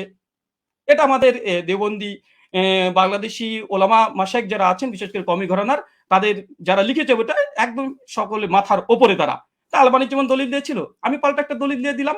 আচ্ছা, এই হচ্ছে। আচ্ছা, এখানে আরেকটা দলিল তিনি যেহেতু ইয়াহিয়া সাইদ আল আনসারী থেকে একটা হাদিস মাত্র দিয়েছে, তবে বিন বাজ রাহিমাহুল্লাহ ফতোয়া পড়তে গিয়ে তিনি আরেকটা রিওয়ায়াত পেশ করেছেন, সেটা হচ্ছে ইয়াজিদ বিন রোমান থেকে। দেখেন 2 নম্বর যে দলিলটা দিয়েছে একই অবস্থা, ইয়াজিদ বিন রোমানের দলিলটাও এটাও ইনকেতা, সনদ বিচ্ছিন্ন হয়েছে। এবং আমার চ্যালেঞ্জ ছিল উস্তাদজিকে, বা আমার অনুরোধ ছিল যে উস্তাদজি এমন একটা দলিল পেশ করবেন যার মধ্যে কোনো বিচ্ছিন্নতা ঘটেনি, কোনো ইরসাল হয়নি, এবং এমন একটা হাদিস পেশ করলেন যে হাদিসে কাকে যে আদেশ করা হয়েছে তার নাম উল্লেখ নেই, অথচ মুয়াত্তা মালিক আলহামদুলিল্লাহ সনদের মধ্যে কোনো ইরসাল নেই, ইনকেতা ঘটেনি, সনদের মধ্যে কোনো রাবির উপরে জাররা পরিমাণে কোনো জারা নেই, সনদে কোন ব্যক্তিকে, কোন সাহাবী ওমর বিন খাত্তাব 8 টাকা তারাবির আদেশ করেছে সেটাও মজুদ আছে, আলহামদুলিল্লাহ। কিন্তু আমাদের উস্তাদজি 15 মিনিট সময় নিয়ে তিনি মাত্র একটা দলিল পেশ করেছেন, বিন বাজের ফতোয়াতে এই ইয়াজিদ বিন রোমানের এর অর্থে চলে এসেছে। এটাই একই অবস্থা। কি বলছেন দেখেন, দৈশা নামাজের মাসালাতেই বলছে, কি বলছে, এটিও একজন তাবির সাক্ষ্য, মুহাদ্দিসগণের পরিভাষা অনুযায়ী বা এটাকে মুনকাতি মুরসাল বলা হয়, কারণ ইয়াজিদ ইবনে রোমান হযরত ওমরের যুগ পাননি। একই সমস্যা, এটাকে যঈফ বলা উচিত নয়। তারপরে মাসলাকে হানাফির নিকটে যেহেতু মুরসাল হাদিস হুজ্জাত, যঈফ হাদিস হুজ্জাত, ফজিলতের ক্ষেত্রে যঈফ হাদিস হুজ্জাত, তার মানে এখান থেকে বোঝা গেল যে আহলে হাদিসরা যে দলিল পেশ করেছে আলহামদুলিল্লাহ এর মধ্যে কোনো বিচ্ছিন্নতা নেই।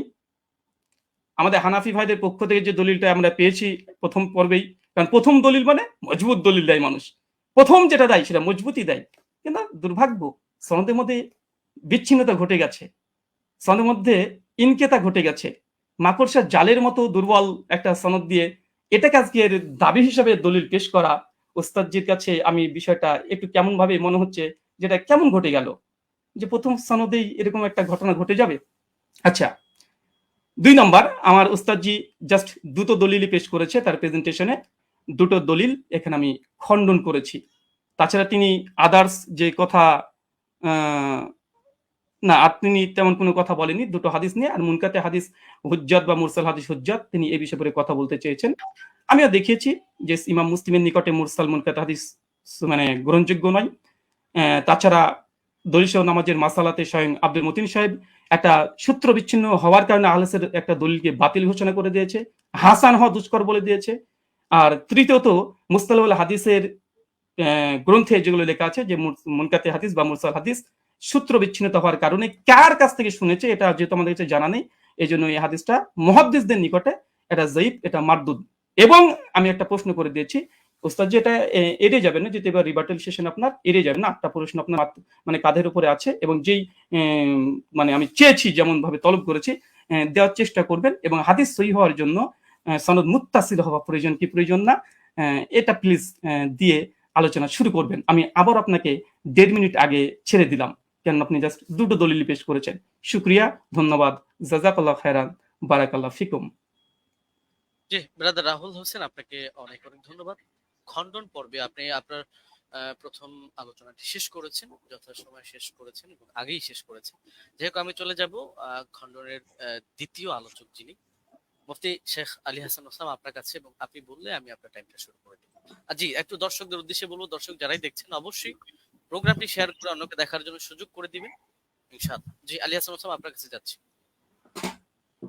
আপনি বললে আমি টাইমটা শুরু করব। জি, শোনা যাচ্ছে আমাকে? হ্যাঁ আপনাকে ক্লিয়ার শোনা যাচ্ছে। আচ্ছা, জি শুরু করতে পারেন। জি 7 7 8 9 10 সেকেন্ড। জি ওকে। হামিদান ওয়া মুসাল্লিয়ান ওয়া মুসাল্লিমা আম্মা বা'দ। শাস্ত্রীয় ব্যক্তি ছাড়া আসলে শাস্ত্রীয় আলোচনাটা একটু জটিল ব্যাপারই, যে যতটুকু পরে তার আলোকে গোটা দুনিয়াটাকে মূল্যায়ন করে। তো আমরা যে আলোচনাগুলো করেছি সবগুলো শাস্ত্রীয় মূলনীতিকে উনি এড়িয়ে গিয়ে আমাদের ব্রাদার রাহুল ভাই তিনি হলো অন্যান্য এদিক সেদিকের কথা টেনে, এবং মজার একটা ব্যাপার হলো উনি কি বলবেন আমরা মোটামুটি সবই এক থেকে আইডিয়া করতে পেরেছি, লেকিন আমি যেগুলো বলেছি এটা হয়তো ওনার আনকমন পড়ে গেছে, উনি যার কারণে বিষয়গুলো স্কিপ করে গেছেন। হাতে সময় ছিল তিনি খণ্ডন করতে পারতেন। তো কি কি স্কিপ করেছেন আর এই খণ্ডন পর্বে যে অসঙ্গতিগুলো বলেছেন এটা নিয়ে তো আমি নেক্সট পর্বে আলোচনা করবো। আগে ওনার কেস প্রেজেন্টেশনের মধ্যে উনি যে কথাগুলো বলেছেন আমরা সেটার মূল্যায়নে আসি। একটা কথা তো তিনি গর্বের সাথে বললেন যে হাদিস সহিহ হওয়ার জন্য 5টা শর্ত, এ ব্যাপারে ইজমা আছে, যে অবশ্যই একমত, ইজমা আছে। তো যার কারণে 3টা জিনিস দেখতে হয় সনদে, 2টো জিনিস দেখতে হয় মতনের মধ্যে, অর্থাৎ মূল টেক্সটের মধ্যে। আপনি দীর্ঘ 15 মিনিট নিয়ে খুব গর্বের সাথে বুক ফুলিয়ে ফুলিয়ে অনেকগুলো কিতাবের রেফারেন্সের আলোকে আপনি শুধু সনদের সৌন্দর্য তুলে ধরেছেন, একেবারে কি কি ফজিলত আছে এটা তুলে ধরেছেন, মতনের বিষয়টা স্কিপ করে গিয়েছেন, আর প্রশ্ন তো কিছু ছড়িয়ে দিয়েছেন। তো আমরা কিছু প্রশ্নের জবাব আমাদের কথার মধ্যে অটো চলে আসবে, বাকিগুলো আমরা আলোচনায় আনবো যেগুলো প্রাসঙ্গিক। আচ্ছা, এখন আমরা আগে মূল আলোচনায় আসি। একটু বোঝার সুবিধার্থে একটু কথাটা শুরু থেকে টানি। ওমর রাদিয়াল্লাহু তাআলা আনহু থেকে তারাবির রাকাত সংখ্যার বর্ণনাকারী 6 জন রয়েছেন। এর মধ্যে একজন তো সাহেব বিন ইয়াজিদ রাদিয়াল্লাহু তাআলা আনহু, আমরা তার প্রসঙ্গে আসছি। আর এছাড়াও আরো বাকি 5 জন রয়েছেন, যাদের 5 জনের প্রত্যেকেই সংখ্যাটা তারাবির রাকাত সংখ্যা 20 বলে উল্লেখ করেছেন। ইয়াজিদ বিন রুমান তিনি 23 বলেছেন, বেতের সহ মুয়াত্তা মালিকে আছে। আব্দুল আজিজ বিন রুফাই 20 বলেছেন, মুসান্নাফ ইবনে আবি শাইবা আছে। উবাই বিন কাব 20 বলেছেন, মুসনাদে আহমদ বিন মানিতে আছে। ইয়াহইয়া ইবনে সাঈদ 20 বলেছেন, আমরা আগে উল্লেখ করেছি। মুহাম্মদ বিন কাব কুরাজি 20 বলেছেন, কিয়ামুল লাইল মারওয়াজির মধ্যে আছে, ইত্যাদি। এখন বাকি থাকলো শুধু সাহেব বিন ইয়াজিদের কথা। সাহেব বিন ইয়াজিদ থেকে তার 3 জন শাগরেদ এই বিষয়ক হাদিস বর্ণনা করেছেন। একজন হল ইয়াজিদ বিন খুসাইফা, তিনিও 20 বর্ণনা করেছেন, সুনানে কুবরা বাইহাকিতে আছে। দ্বিতীয় হারিস বিন আব্দুর রহমান বিন আবি যুবাব, তিনি 23 বর্ণনা করেছেন, অর্থাৎ বেতের সহ, এটা মুসান্নাফে আব্দুর রাজ্জাকে আছে। আর 3 নম্বর হলো মোহাম্মদ বিন ইউসুফ, যে সূত্রটা টেনে তিনি গর্বের সাথে বলেছেন যে একমাত্র আমরা একটা দলিল দিলাম, বাকি দলিলগুলো আমরা পরে আনবো। বাস্তব কথা হলো ওমর রাদিয়াল্লাহু আনহু 11 আদেশ করেছেন এই মর্মে, অন্য কোনো বিশুদ্ধ দলিল তিনি আদৌ আনতে পারবেন কিনা এটাই চিন্তার বিষয়। তো এখন যে মোহাম্মদ বিন ইউসুফ সূত্রে তিনি আনলেন, সেই মোহাম্মদ বিন ইউসুফ থেকে এই সংক্রান্ত হাদিসটা বর্ণনা করেছেন 5 জন। এখন 5 জনের মধ্যে রেওয়ায়েতে কারোর সাথে কারোর মিল নেই, এক একজন এক এক ভাবে রেওয়ায়েত করেছেন। এর মধ্যে সবচেয়ে মজার বিষয় হলো তিনি যে সনদটা এনেছেন, এখানে তো ইমাম মালিক রাহমাতুল্লাহ আলাইহি তার সূত্রে বয়ান করেছেন 11 রাকাত, এরকম আরো 2-1টা বর্ণনা আছে। কিন্তু দেখা যাচ্ছে মোহাম্মদ বিন ইসহাক রাহমাতুল্লাহ আলাইহি তিনি বর্ণনা করেছেন এই মোহাম্মদ বিন ইউসুফ থেকে 13 রাকাতের কথা, যেটা মুসনাদে আহমদ বিন মানিতে আছে। এছাড়া দাউদ বিন কায়েস রাহমাতুল্লাহ আলাইহি তিনি এবং আরো অনেকে 21 রাকাতের কথা বর্ণনা করেছেন, যেটা মুসান্নাফে আব্দুর রাজ্জাকে বিশুদ্ধ সনদে আছে। যদি এটা সনদ নিয়ে চ্যালেঞ্জ করেন আমরা তাহলে সনদের আলোচনায় আসবো। তো দেখা যাচ্ছে মতনের মধ্যে মিল নেই, মতনের মধ্যে এখানে সমস্যা বিদ্যমান। সব শাগরেদরা বলছে একভাবে, কিন্তু মোহাম্মদ বিন ইউসুফ থেকে এসে দেখা যাচ্ছে যে এখানে সনদের মধ্যে যদিও যারা বয়ান করেছেন সনদের বিশুদ্ধতা আছে, এটা নিয়ে আমি আপত্তি করছি না, কিন্তু হাদিস সহিহ হওয়ার জন্য যদি 5টা শর্ত, শুধু সনদ ঠিক থাকলেই হবে না। এমন বহুত হাদিস আছে সনদ সুন্দর কিন্তু তার ইসের মধ্যে মতনের মধ্যে সমস্যা আছে। তো এখানে মতনের মধ্যে যে ঝামেলাটা হয়েছে এটাকে ইস্তেরাব বলে। ইস্তেরাব মানে হলো যে কোথায় 21 রাকাতের কথা আর কোথায় হলো 11 রাকাতের কথা, আবার কোথায় 13 রাকাতের কথা। যদিও 13 নিয়ে একটা ব্যাখ্যা ওনারা দাঁড় করানোর চেষ্টা করেন ধারণা প্রসূত ভাবে, তো সেটা আপাতত বাদই দিলাম।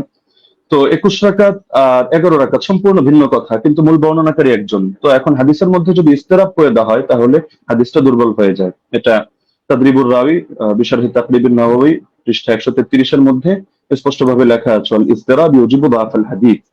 তাহলে স্পষ্ট এটা যে এখানে বর্ণনাকারী যারা রয়েছেন তারা যদিও সহি মানের, কিন্তু মতনের মধ্যে মুস্তারিব ইস্তেরাব থাকার কারণে হাদিসটা গর্বের সাথে যদিও সহি বলার চেষ্টা করছেন, কিন্তু হাদিসটা মতনগত কারণে এটা সহি না, বরঞ্চ এটা যায়িফ হাদিস।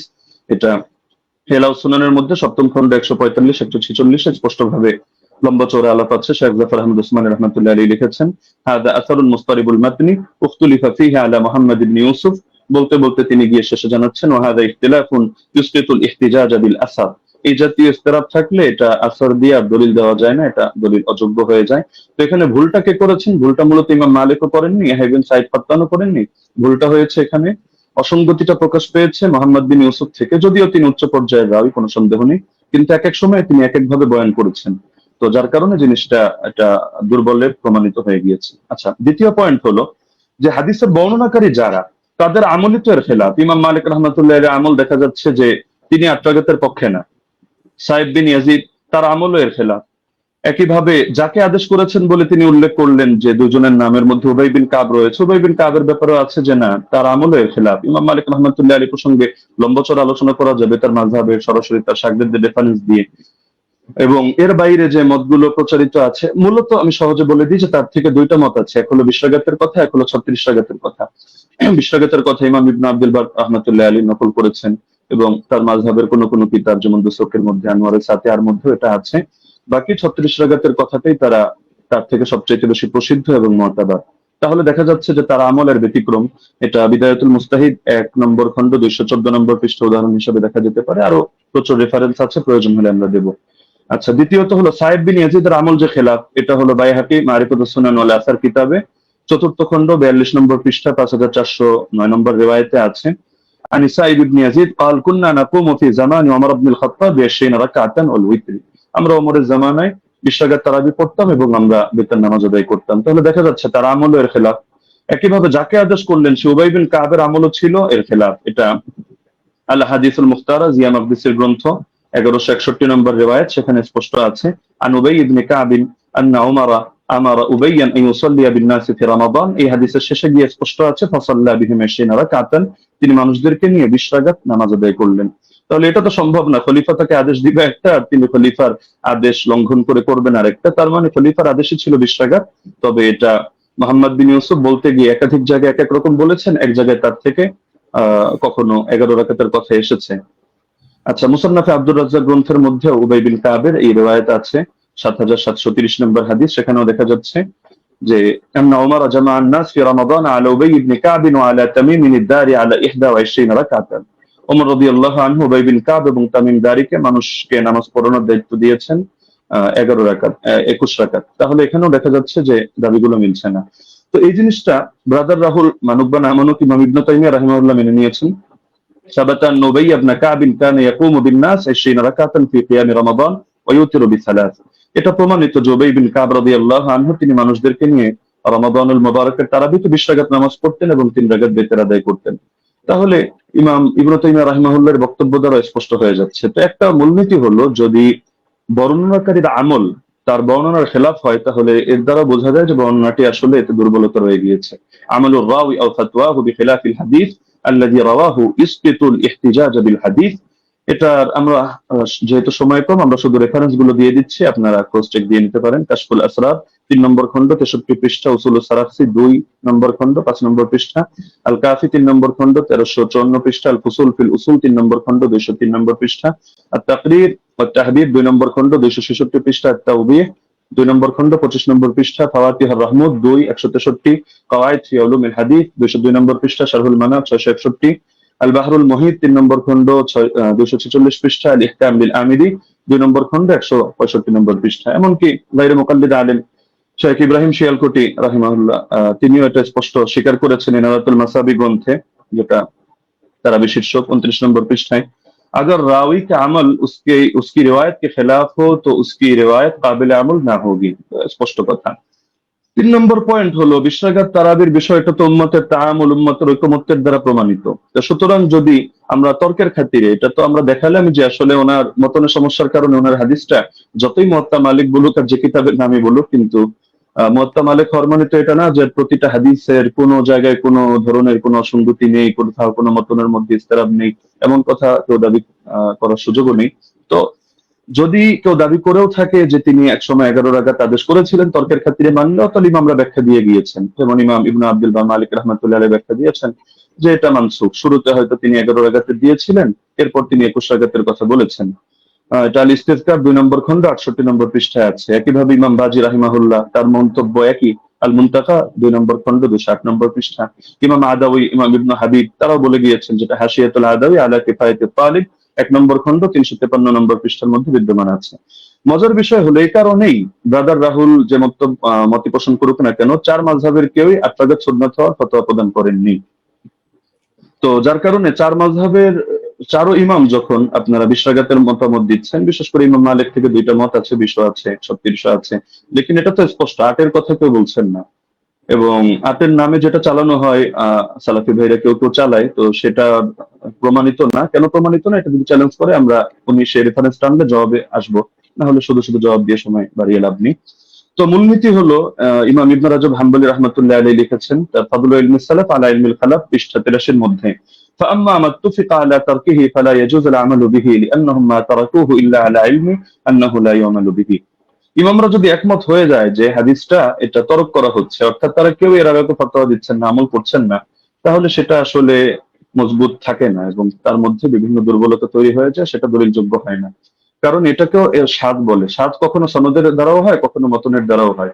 তিনি তার কিতাব শারহুল আলী তিরমিজির মধ্যে 2 নম্বর খণ্ড 624 নম্বর পৃষ্ঠা, এই কিতাবগুলোর নাম তো অবশ্যই ব্রাদার রাহুল শোনার কথা, এই পৃষ্ঠাগুলো পড়েছেন কিনা আমি জানি না, না হলে আপনি প্রয়োজনে এগুলো চেক দিয়ে আপনি মন্তব্য করতে পারেন।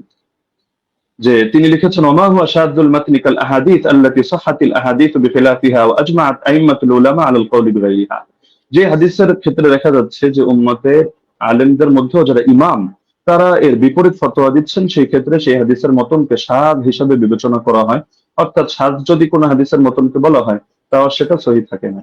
তাহলে দেখা যাচ্ছে যে যদি উনি পয়েন্ট বলেছেন অনেকগুলো এবং গর্বের সাথে বলেছেন, কিন্তু সবগুলো মিলে উনি সনদের আলোচনায় সীমাবদ্ধ থেকেছেন, মতনের আলোচনায় আসেননি। আমরা মতন থেকে কয়েকটা পয়েন্ট দেখালাম, আরো অনেক পয়েন্ট দেখানো সম্ভব, যে উনি যে হাদিসটা দেখিয়েছেন এটা মুস্তারিব একটা হাদিস। আচ্ছা, এখন প্রাসঙ্গিকভাবে কয়েকটা আলোচনা করে ফেলি যেহেতু হালকা সময় বাকি আছে। তিনি মুরসাল না মুনকাতি এটা নিয়ে একটু জ্ঞান দেওয়ার চেষ্টা করেছেন, যে এটাকে আমি কেন মুরসাল বললাম, মুনকাতি বলা উচিত ছিল।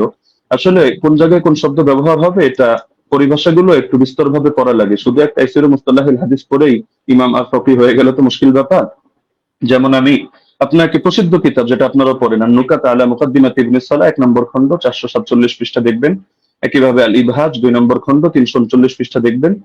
এবং শারহ মুসলিমের মধ্যে নববীও বলেছেন যে আম্মাল মুরসাল فهو عند الفقهاء والأصوليين والخطيب البغدادي وجماعة من المحدثين من قطع إسناده على أي وجه كان انقطاعه فهو عندهم بمعنى المنقطع।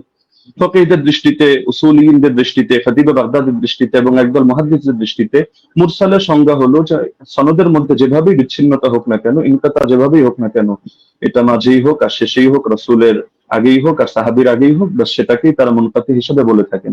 তো এটা একটা তাদের ইসতিলাহগত বিষয়। তো সুতরাং এই জিনিসটা মানে মুরসাল বলা উচিত ছিল না, মুনকাতি বলা দরকার ছিল, বিষয়টা এমন না। আচ্ছা, উনি যে নিমাউই রাহিমাহুল্লাহর হাওয়ালা দিলেন আসার সুনান থেকে, উনি আরবি যেহেতু পড়তে পারেন টুকটাক, উনি তো এটা দেখার কথা যে ইমাম নিমাউই রাহিমাহুল্লাহ তিনি শুধু এতটুকুই বলেন নাই যে হাযা মুরসালুন কাওয়ী, যে হাদিসটা মুরসাল, হাদিস শক্তিশালী, বরং যে মূলনীতিটা আমরা এনেছি ইমাম ইরাকির হাওয়ালায়, যে তাবেঈ যদি সাহাবীর থেকে কোনো ঘটনা বয়ান করে যেটা তার জামানায় জারি ছিল, তাহলে সেটাকে বাহ্যিকভাবে মুরসাল ধরা হলেও কিন্তু হুকুমের বিবেচনায় মুত্তাসিল ধরা হয়। আমরা তো আলোচনা করছি শাস্ত্রীয় মূলনীতির আলোকে হুকুম প্রসঙ্গে। তো এই মূলনীতিটা আপনি যে কিতাবের হাওয়ালা দিলেন এবং মজার বিষয় যে স্ক্রিনশট দিলেন, আপনি এটাই যদি ভালো করে দেখেন টিকার মধ্যে খুঁজে পাবেন। তো দেখা যাচ্ছে আপনি একাংশ পরে তাড়াহুড়ো করে রেফারেন্স দিয়ে দিলেন, কিন্তু এটা আপনার নজরের বাইরে চলে গেল, যার কারণে নিমাউইকে আমার বিরুদ্ধে দাঁড় করিয়ে দিলেন। দ্বিতীয়ত দলিল আমাদের মাসাইল কিতাবটাকে আমার বিরুদ্ধে দাঁড় করালেন। তবে মজার বিষয় হলো আপনি এই জিনিসটা খেয়াল করলেন না যে আমি বারবার বলছি যে বাহ্যিকভাবে দেখতে মুনকাতি, সূত্র বিচ্ছিন্ন, তবে আমরা হুকুম নিয়ে আলোচনা করছি যে হুকুমের বিবেচনায় যেমন মারফুয়ে হুকমিত এই শব্দ আপনার শোনার কথা, যে অনেক হাদিস এটা মারফু না, মানে আল্লাহ রাসূলের দিকে নিসবত করে সাহাবী বলেন নাই, কিন্তু সাহাবী বলেছেন স্বাভাবিক তার উক্তি হিসাবে। কিন্তু আমরা যখন বিবেচনা করছি আমরা বলছি মারফুয়ে হুকমি, মানে দেখতে যদিও এটা মাওকুফ হাদিস, সাহাবীর বর্ণনা, সাহাবীর উক্তি, কিন্তু হুকুমের বিবেচনায় এটা হলো মারফু, অর্থাৎ আমরা এটাকে মারফু হিসাবে বিবেচনা করব।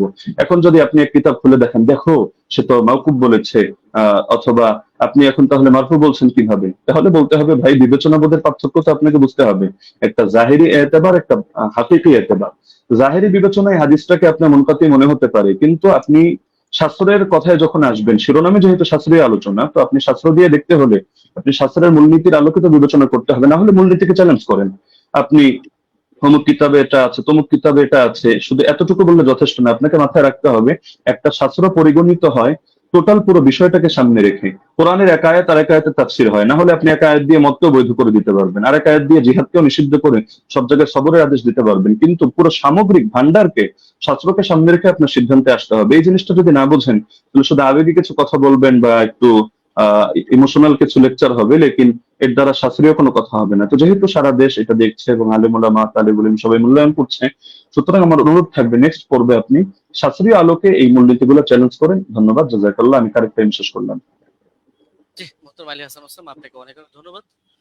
আমি আরেকটি জিনিস আপনাদেরকে মনে করিয়ে দিতে চাই যে আপনাদের জন্য আমাদের পক্ষ থেকে 2 মিনিট সময় ছিল বা আছে। আরেকটি খণ্ডন পর্ব আছে, আপনারা চাইলে 2 মিনিট আপনারা ব্যবহার করতে পারেন।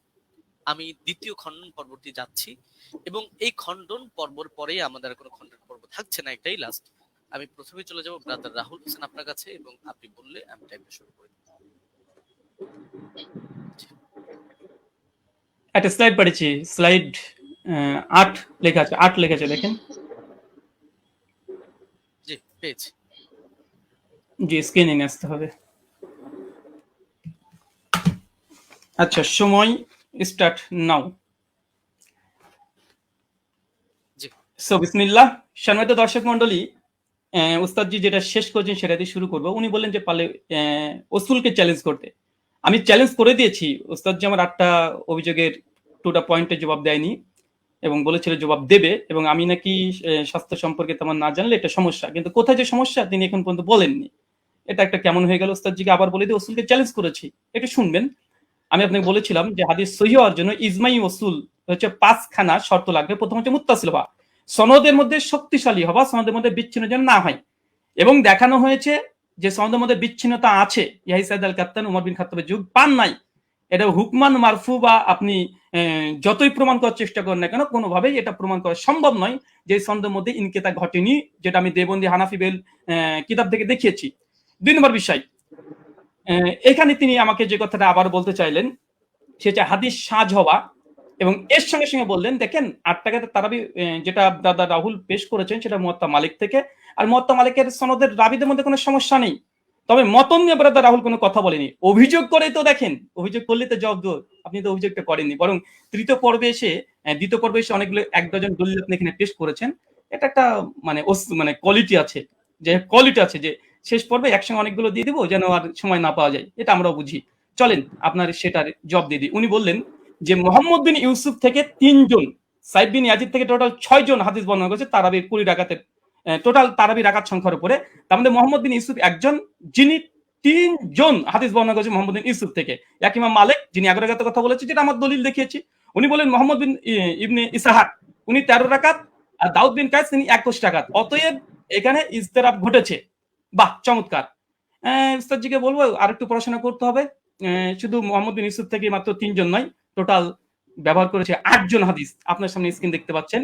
ইয়াহিয়া সাইদ আল কাত্তানের মতো মুহাদ্দিস আপনি যার কথা বলেন উনিও ব্যবহার করেছেন।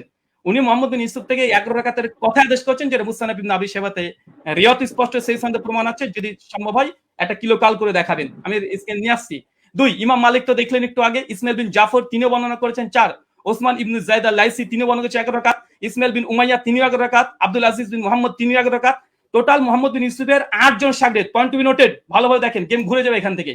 মোহাম্মদ বিন ইউসুফের টোটাল 8 জন শাগরেদ তারাবির রাকাত বর্ণনা করেছে, তার মধ্যে 5 জন বাবার বর্ণনা করছে 11 রাকাত। শুধুমাত্র মোহাম্মদ বিন ইউসুফ আর দাউদ বিন কায়েস তারা বলছে কেউ 13 রাকাত, কেউ হচ্ছে 21 রাকাত।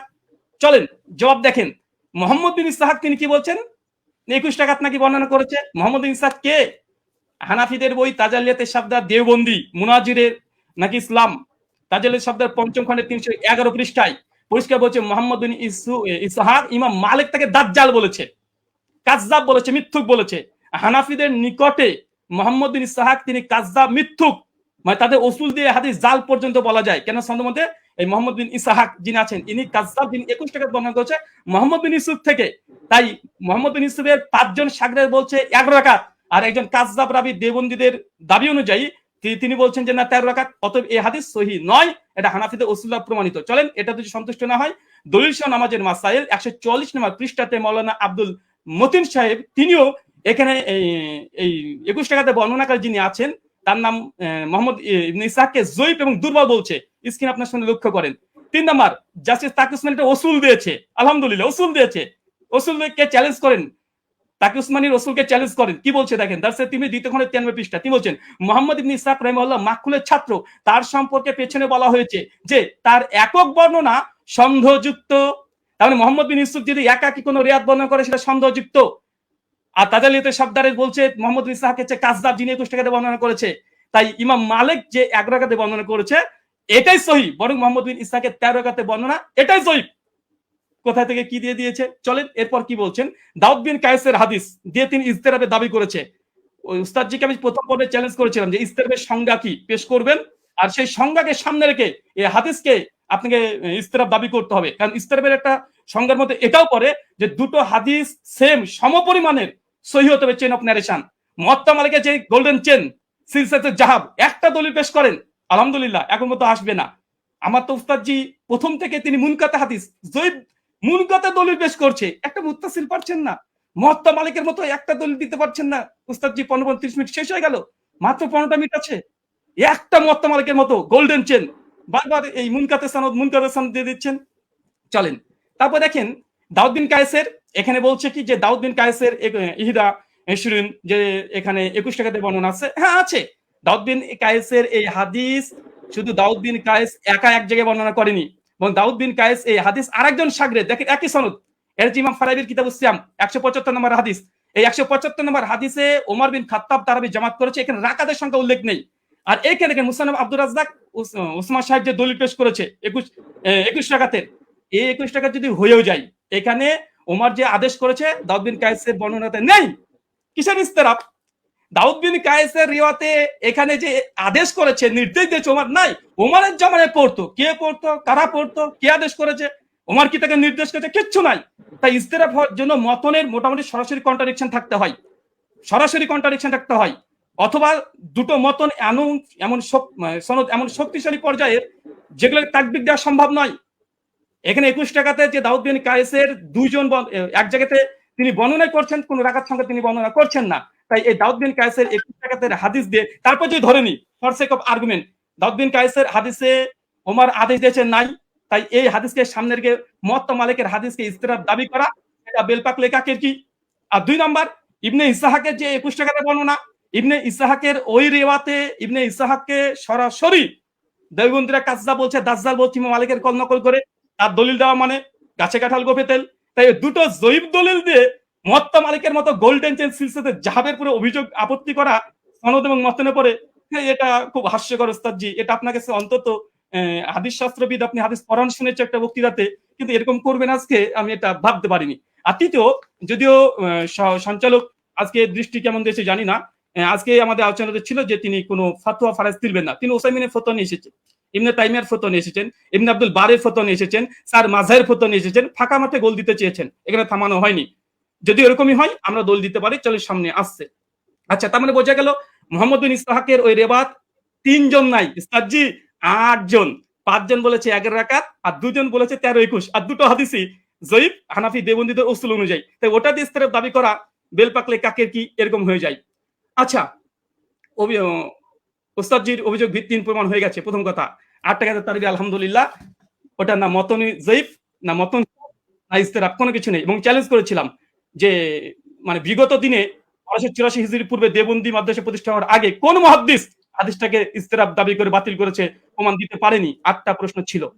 আচ্ছা, 20 রাকাত ইতিহাস বললেন, যখন 20 রাকাতের ইতিহাস, 20 প্রথমে হয়তো 11 রাকাত তারাবির আদেশ করেছিল ওমর বিন খাত্তাব, পরে হয়তো 20 রাকাত করেছে। তার মানে তিনি স্বীকার করে নিয়েছেন অর্ধেক যে ওমর বিন খাত্তাব 11 রাকাতের আদেশ করেছিলেন।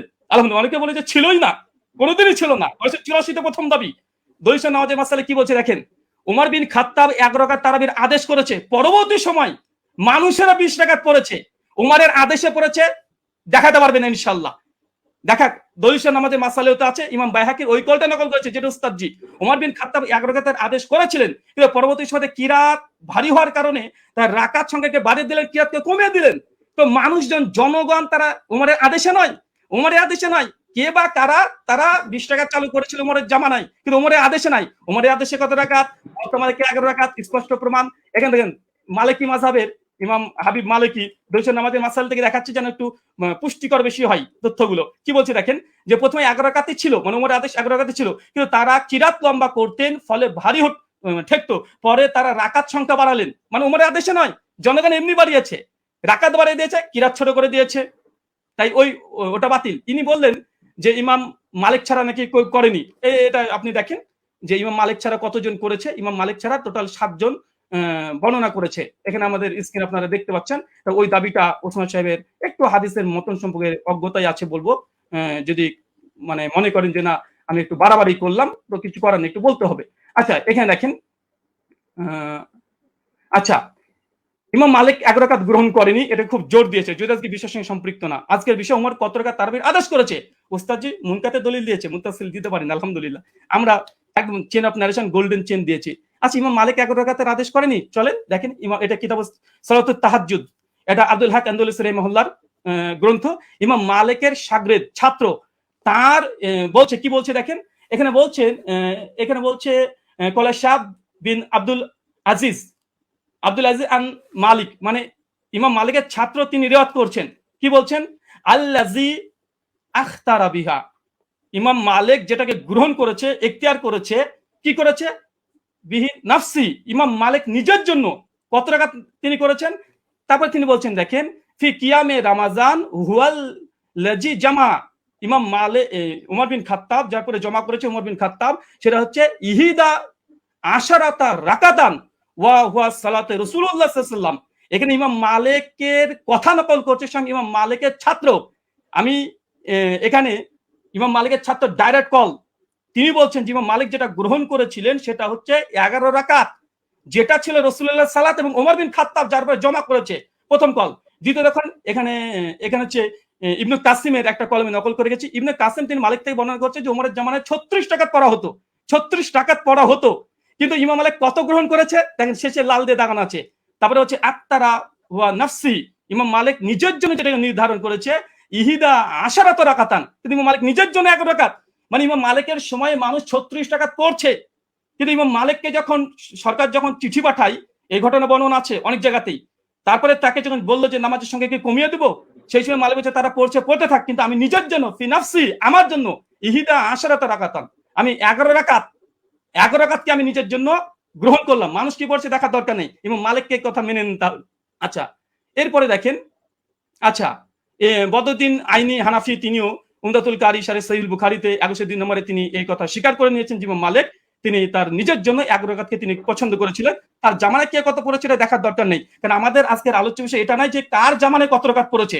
যদি ওটা নিয়ে ডিবেট করতে হয়, আসেন পরে একটা সেশন রাখেন, অন্যদিন একটা সময় দেন, আবার আসবো, এটাও প্রমাণ করবেন ইনশাআল্লাহ। ওমর বিন খাত্তাব জামানাতে 8 রাকাত তারাবি হতো। আজকের আলোচ্য বিষয় ওসমান সাহেব ভুলে গেলে হবে না, ওমর বিন খাত্তাব কত রাকাত তারাবির আদেশ করেছেন, ওমরের জামানায় কে বা কারা কত পড়তো, কোন ইমাম কত রাকাতের ফতোয়া দিয়েছে, কে কি বলেছে, এটা নয়। হাদিস শাস্ত্রের আলোকে ওমর বিন খাত্তাব কত রাকাত আদেশ করেছে, মুওয়াত্তা মালিকের স্পষ্ট হাদিস 11 রাকাত। আপনি ইস্তেরাবের দাবি করেছিলেন, দুমড়ে মুচড়ে গেছে, আলহামদুলিল্লাহ। বরং আপনি যে দলিল দিয়েছেন সবগুলো মুনকাতে হাদিসে পেশ করেছেন, এবং আপনাকে যে চ্যালেঞ্জগুলো করা হয়েছিল, আপনাকে যে চ্যালেঞ্জগুলো করেছিলাম, সেই চ্যালেঞ্জের জবাব এখন পর্যন্ত আসেনি। যে ইয়া সাইলাল কাত্তানের যে বর্ণনা পেশ করেছেন, কাকে আদেশ করেছে হাদিস উল্লেখ নাই। মুওয়াত্তা মালিকের হাদিস দেখেন, দুটো হাদিসকে সম্মানিত দর্শক মণ্ডলী মাইন্ডফুল রাখেন, ফ্রেশ রাখেন, এক গ্লাস পানি খান, তারপর আলোচনা শোনেন, উনি উমারের 20 টাকা তারাবির আদেশ যে দলিল দিয়েছে, মুনকাতে সনদ, সনদ বিচ্ছিন্নতা আছে। কাকে উমার আদেশ দিয়েছে সে কথা হাদিসের মধ্যে উল্লেখ নেই। আচ্ছা, আর উমর বিন খাত্তাব মুয়াত্তা মালিকের সবকিছু মজুদ আছে আলহামদুলিল্লাহ। তারপরেও দেখেন কোন হাদিসটা বেশি মজবুত এবং কোনটা শক্তিশালী, কোনটা। চলেন, আচ্ছা, উনি বলছেন অধিকাংশ ওলামারা তো ইমাম তিরমিজি নকল করলেন যে অধিকাংশ আহলে ইলম তারা কত রাকাত পড়েছে, তারা 20 টাকাতে কথা বলেছে। দেখেন ইমাম তাবারি কথা নিয়ে নেন তাহলে। ইমাম তিরমিজির পাল্টা জবাব তাবারি কল দিয়ে তিনি কি বলছেন, তিনি পরিষ্কার বলছে ইমাম তাবারি কথা আছে, কাসরি মিনাল আহলিল ইলম, অধিকাংশ ওলামারা, আহলে ইলমরা, মূর্খরা নয়, আহলে ইলমরা কি করেছে, ইহিদা আশরাতা রাকা, তারা 11 রাকাতকে পছন্দ করেছে। 11 রাকাতকে, এটা ইমাম কুরতুবীর কল মজুদ আছে। তো এরকম ফতোয়া যদি দিতে চাই, এরকম আপনিও দিবেন আমিও দিব। আজকে টপিক এটা নয় যে কোন হুজুরে কত ফতোয়া দিয়েছে, জনগণ কত পড়তো, লোকজন কত পড়তো। আজকের আলোচ্য হচ্ছে উমার কত রাকাতের আদেশ করেছে। চলেন, এখানে তিনি কয়েকটা দলিল এখানে 20 টাকাতে আবার দেওয়ার চেষ্টা করেছে, আমরা সেখানে দেখাবো। বরং আমি বলবো আচ্ছা, 20 টাকাতে তিনি হাদিস আরো তিনি ঝরঝর করে 6খানা হাদিস দিয়ে ফেলেছেন। আমাদের 4টে মুরসাল। আমি সনদ দেখেন, পুরো হানাফিকে স্ক্রিনের মধ্যে রেখে দিয়েছি আপনি এই মুহূর্তে। সাইদ বিন ইয়াজিদ থেকে আবু জুয়াবের হাদিস যায়িফ, আবু জুয়াবের হাদিস যায়িফ। চলেন এক ঝলক দেখে দেবো শুধু, কারণ এখানে আসলামী আছে, ইব্রাহিম বিন মুহাম্মদ বিন আবি ইয়াহিয়া আসলামী, তিনি পঞ্চম স্তরের মুদাল্লিস রাবী। এবং যায়িফ, কে যায়িফ বলেছে এ রাবীকে, স্বয়ং ইয়াহিয়া ইবনে মাইন হানাফি বলে দাবি করা হয়। তিনি স্বয়ং তাকে কাযযাব বলেছেন, লাইসা বিসিকাতিন, তিনি সিকা নয়, কাযযাব, তিনি মিথ্যুক রাবী দলিল দিয়েছেন। মুস্তাজি হতাশ হয়েছি আলাইহিস সালাম সাহেব। 2 নাম্বার, আবুল আলিয়ার যে বর্ণনা পেশ করেছে, আবুল আলিয়ার বর্ণনা আবু জাফর রাজি যায়িফ রাবী, কে বলেছে দেখেন এখানে নাজমুর রায়াত হাফিজ জাইলি কি বলছে, আবু জাফর মুতাকাল্লিম ফি, তিনি বিতর্কিত রাবী। ক্বালা আলী ইবনুল মাদিনী, তিনি অনেক মানে ইজতিরাব করতেন। ক্বালা আহমদ লাইসাবি কয়িন, ইমাম আহমদ বিন হাম্বল বলছে এই আবু জাফর রাজি ইনি হচ্ছেন শক্তিশালী নয়। ক্বালা আবু জুরা রাজি, ইয়াহুম কাসিরা অধিকাংশ ভুল করতেন। হাফেজ জাইলাই হানাফি, তিনি বলছেন আবুল আলিয়ার হাদিসের যে রাবী আবু জাফর, ইনি যায়িফ রাবী, মুতাকাল্লিম ফি, বিতর্কিত রাবী দলিল দিচ্ছেন মুয়াত্তা মালিকের সামনে। অবাক। দেখেন ইমাম আহমেদ বলছে মুস্তারিবুল হাদিস আবু জাফর রাজিকে। পঞ্চম, আচ্ছা, এবং তিনি ইয়াজিদ বিন রোমানের হাদিসটাকে তিনি আবার পেশ করলেন, মতন পরপর 3টে হাদিসকে ইরসাল বলছে। এক পৃষ্ঠাতে হানাফিদের 3টা হাদিস যায়িফ, আর এটা আসর সুনানে স্পষ্ট স্বয়ং এখানে লিখে দেওয়া হয়েছে। আচ্ছা, এখানে চতুর্থ বিষয় দেখেন, উনি বারবার ইয়াহিয়া সাইদ আনসারীর হাদিসটাকে উনি বলছেন যে এটা যদিও মুরসাল উমরের জামানায় পায়নি। আমি এখানে 2 মিনিট নেব, যেটা পাওয়ার কথা। জি অবশ্যই, আপনি 2 মিনিট নেবেন। জি, আচ্ছা, উস্তাদ জি শুনেন এবং শ্রোতা মণ্ডলী শুনেন, উনি যে দলিলটাকে মজবুত দলিল বানিয়েছেন, যে ইয়াহিয়া বিন সাইদ আল আনসারীর এই হাদিস দেখেন, ইমাম হাজম রাহিমাহুল্লাহ তিনি বলছেন যে ইয়াহিয়া সাইদ আল আনসারী তিনি মৃত্যুবরণ করেছে উমর বিন খাত্তাবের 25 বছর পরে। উস্তাদ জি কি দিয়ে মানুষকে মানে এইভাবে যদি রিজাল্ট শাস্ত্র নিয়ে যদি আলোচনা করতে আসেন, মানুষ তো হতাশ হয়ে বাড়িতে ফিরবে। যে এমন একজন হাদিস বর্ণনা করলেন যে উমর বিন খাত্তাবের জামানায় পেল না, এখন তো এটা প্রমাণই করতে পারলেন না, সনদ থেকে মুত্তাসিল, এখন পর্যন্ত প্রমাণ করতে পারলেন না। এটা আপনার জন্য আমি, এবং উনি বলেন যে ওসুলকে নাকি চ্যালেঞ্জ করিনি, ওসুলকে চ্যালেঞ্জ করেছি। 2-4টে মুস্তালাহুল হাদিস, মানে এই গোটা আলোচনার সারমর্ম এটাই হয়ে যাচ্ছে যে এখন মুরসাল হাদিস দলিল কি দলিল না, মুরসাল হাদিস দলিল কি দলিল না। আরে যদি তর্কের খাতে ধরে নি মুরসাল হাদিস দলিল, মুয়াত্তা মালিকের মতো গোল্ডেন চেনের সঙ্গে টেক্কা দিতে পারে, ধরেও নি ফর সেক অফ আর্গুমেন্ট, কোথায় কি আর কোথায় কি, যে ধরেও নি। তারপরে দেখেন এখানে আরেকটা উনি বললেন যে ওমরের জামানাতে পড়ার কথা, যদি ওমরের জামানার কথা হয় আমরা তো দলিল দিয়ে দিতে পারবো যে ওমরের জামানাতে সাহাবীরা, ইয়াহিয়া সাইদ আল কাত্তানির মতো সাহাবীরা তিনিও 11 রাকাত তারাবি পড়েছেন। এই মর্মে অনেকগুলো দলিল আমরা দেখে দিতে পারবো। আমি এক ঝলক শুধু দেখে দেবো, তিনি যেহেতু অনেক সাহাবীদের কথাও তিনি দলিল হিসেবে নিয়ে এসেছেন যে তারা কোন কোন জামানায় তারা পড়তো। আচ্ছা চলেন, আচ্ছা, এখানে ইয়াহিয়া সাইদ আল আনসারীর যে রিওয়ায়াত নিয়ে এসেছে দেখেন, আমি এখানে 4জন এখানে রেখে দিচ্ছি, এখানে 4 জনের নাম দেখেন। আচ্ছা, ইয়াহিয়া সাইদ আল আনসারী রাহিমাহুল্লাহ তিনিও বলছেন যে ওমরের জামানায় আমরা 20 টাকা তারাবি পড়তাম। ইয়াহিয়া সাইদ আল কাত্তান উনি যে দলিল দিয়েছে, আমি আরেকটা দলিল দিলাম খনন করার জন্য। উনি ইয়াহিয়া সাইদ আল কাত্তানের যে দলিল, যে এখানেও এর হচ্ছে মুসনাদ ইবনে আবি শাইবা 7671 নম্বর হাদিস, তিনিও বলছেন যে ইহিদা আশরাতা রাকা, ওমরের জামানায় আমরা 11 রাকাত পড়তাম আলহামদুলিল্লাহ। আরেকটা দেখেন আব্দুল আজিজ ইবনে মুহাম্মদ, তিনিও বলছেন যে ওমরের জামানায় আমরা 11 রাকাত পড়তাম। শেষ হয়েছে, 2 মিনিট। শুকরিয়া, জাযাকাল্লাহ খাইরান। অনেক অনেক ধন্যবাদ আপনাকে। আমি একটু দুঃখ প্রকাশ করে নিচ্ছি যে দুই আলোচকই আপনারা মাঝখানে কিছু আমার কাছে মনে হয়েছিল যে আপনাদের আলোচনাটা প্রাসঙ্গিক, যার কারণে ফতোয়া বিষয়টা নিয়ে আলী হাসান ওসামা আলোচনা করেছেন। এটাকে বিপরীত করে আবার ব্রাদার রাহুল হোসেন আপনিও ইমাম মালিকের কিছু বিষয় নিয়ে আসছিলেন। আমি বলবো যে আপনারা দুজনই টেনেছেন। তো যাই হোক, আমি একেবারে আলী হাসান ওসামা আপনার খণ্ডনের শেষ পর্ব, তারপরে আপনারা আর পাচ্ছেন না। তবে হ্যাঁ, এখানে আমরা আশা করবো বা রিকোয়েস্ট থাকবে যে প্রসঙ্গিকের মধ্যে আমরা কথা বলবো। জি জি, শোনা যাচ্ছে আমাকে? জি, আপনাকে শোনা যাচ্ছে। আপনি বললে আমি টাইমটা স্টার্ট করে দেবো প্লিজ। হ্যাঁ, শুরু করেন। জি ওকে, 9 সেকেন্ড 10 সেকেন্ড। হামিদান ওয়া মুসাল্লিয়ান ওয়া মুসাল্লিমা আম্মা বাদ। ব্রাদার রাহুল ভাইয়ের ব্যাপারে আমি একটা হতাশা প্রকাশ করছি। এই লিখিত সাজানো গোছানো ফরম্যাট দিয়ে আমার কথাগুলো খণ্ডন করতে চাইলে সবচাইতে বড় যে ঝামেলাটা আপনি করেছেন, আমি কথা বলি 50টা আর আপনি লিখিত ফরম্যাট থেকে সেই আগে চর্বিত চর্বণ যা সাজিয়ে রেখেছেন এবং 3 বছর থেকে বয়ানও যা বলছেন ওই সেগুলোই টেনে টেনে আপনি শুধু আগের কথাগুলোই করেন, অথচ অধিকাংশ পয়েন্ট আপনি কি বোঝেনই না ইচ্ছাকৃত এড়িয়ে চলেন, আমি ধরতে পারি না। দ্বিতীয় বিষয় হলো আপনি বলেন আমি ফতোয়াটা নিচ্ছি, আমি কোনো প্রসঙ্গে ফতোয়াটা নিইনি, আমি উসুল বোঝানোর জন্য উদাহরণ দিয়েছি। ইমাম তিরমিজি রাহিমাহুল্লাহ কি মত দিয়েছেন, আলেমরা কি মত গ্রহণ করেছেন সেটা তো আমি বলিনি। আমি তো দেখিয়েছি ইমাম তিরমিজি এই বক্তব্যটা বলেছেন যে রুয়ান ওমর থেকে বর্ণিত হয়েছে বিশ্রাঘাতের কথা, এই প্রসঙ্গে এনেছি। আপনি কথা না বুঝেই সেই লিখিত ফরম্যাটে খণ্ডন করতে গেলে এটা ভুল করবেন, শুধু আবেগী কথা দিয়ে তো হবে না। আর শুধু জুবায়ের আলী জাই, নাসিরুদ্দিন আলবানী রাহিমাহুল্লাহ ওনাদের শুধু হাওয়ালাগুলো থেকেই ওই কপি পেস্ট করে আপনি একটা ফরম্যাট সাজিয়ে রাখলে সব কথা খণ্ডন করতে পারবেন না। এখন আপনি বারবার বলছেন যে আপনি একটা সনদ দেখান যেটা ইনকেতা নাই। আরে ভাই, আপনি তো উসুলের আলোকে কথায় আসবেন। আপনি তো, আমি যে উসুলগুলো শুনালাম ইতিমধ্যে 8-10টা উসুল শোনানো হয়ে গেছে, আপনি উসুলেরই কোনো ধার ধারছেন না। আপনি মুরসাল নিয়ে শুধু মুকদ্দিমায়ে মুসলিম থেকে একটা হাওয়ালা দিয়ে দিলেন, ব্যাস শেষ। যেন মুরসাল নিয়ে পৃথিবীতে আর কেউ কখনো কিছু বলেই নেই। তো যাই হোক, আমি এগুলোতে আসবো। আমি প্রথম শুরু করি, আপনি দাউদ বিন কায়েসের যেই বক্তব্যটা দিলেন যে দাউদ বিন কায়েসের এই বক্তব্যের মধ্যে এখানে আদেশের কোনো কথা নেই। আসলে আপনি আরবি কতটুকু পারেন আমি জানি না, আপনি আরবি মতনগুলো পড়েননি, আজকে ইচ্ছাকৃত কিনা আমি জানি না, যে মতনের ভুল থেকে বাঁচার জন্য কিনা, হতে পারে, হলে হতে পারে, অন্য হিকমত থাকতে পারে, সময় বাঁচানোর ব্যাপারে হতে পারে। আপনি এই বাক্যটার অনুবাদটা করে দিয়েন আমাকে, যে দাউদ বিন কায়েসের রিওয়ায়াতের মধ্যে যে আছে যে আন্না উমর জামা الناس في رمضان على ابي بن كعب وعلى تميم الداري على 21 রাকাতান। এই জামাআর সাথে আলা অব্যয় যোগে যখন বলা হয় জামা উমারু, ওমর মানুষকে জমা করেছেন কোন ব্যাপারে, আলা 21 রাকাতান 21 রাকাতের ব্যাপারে, তখন এর দ্বারা কি বোঝায় যে ওমর আদেশ করেন নাই, ওমর কিছু বলে নাই, তারা নিজেদের থেকে পড়ে নিয়েছেন। এই অনুবাদটা এটা কোন ডিকশনারির আলোকে করলেন পৃথিবীতে? এটা কি মেড ইন ইন্ডিয়া না মেড ইন বাংলাদেশ? এটা আমাকে অনুগ্রহ করে আপনি দেখাবেন। আর আপনি বললেন যে 8 জন বর্ণনা করেছেন, শুধু ওই 3জনই না। আমি তো 3জন প্রসঙ্গ আর 8জন প্রসঙ্গে বলিনি, আমি তো কথাটা বলেছি এই প্রসঙ্গে যে ওনাদের বর্ণনাগুলোর মধ্যে ভিন্নতা আছে, ইস্তেরাব আছে, এই প্রসঙ্গে আমি কথাটা টেনেছি।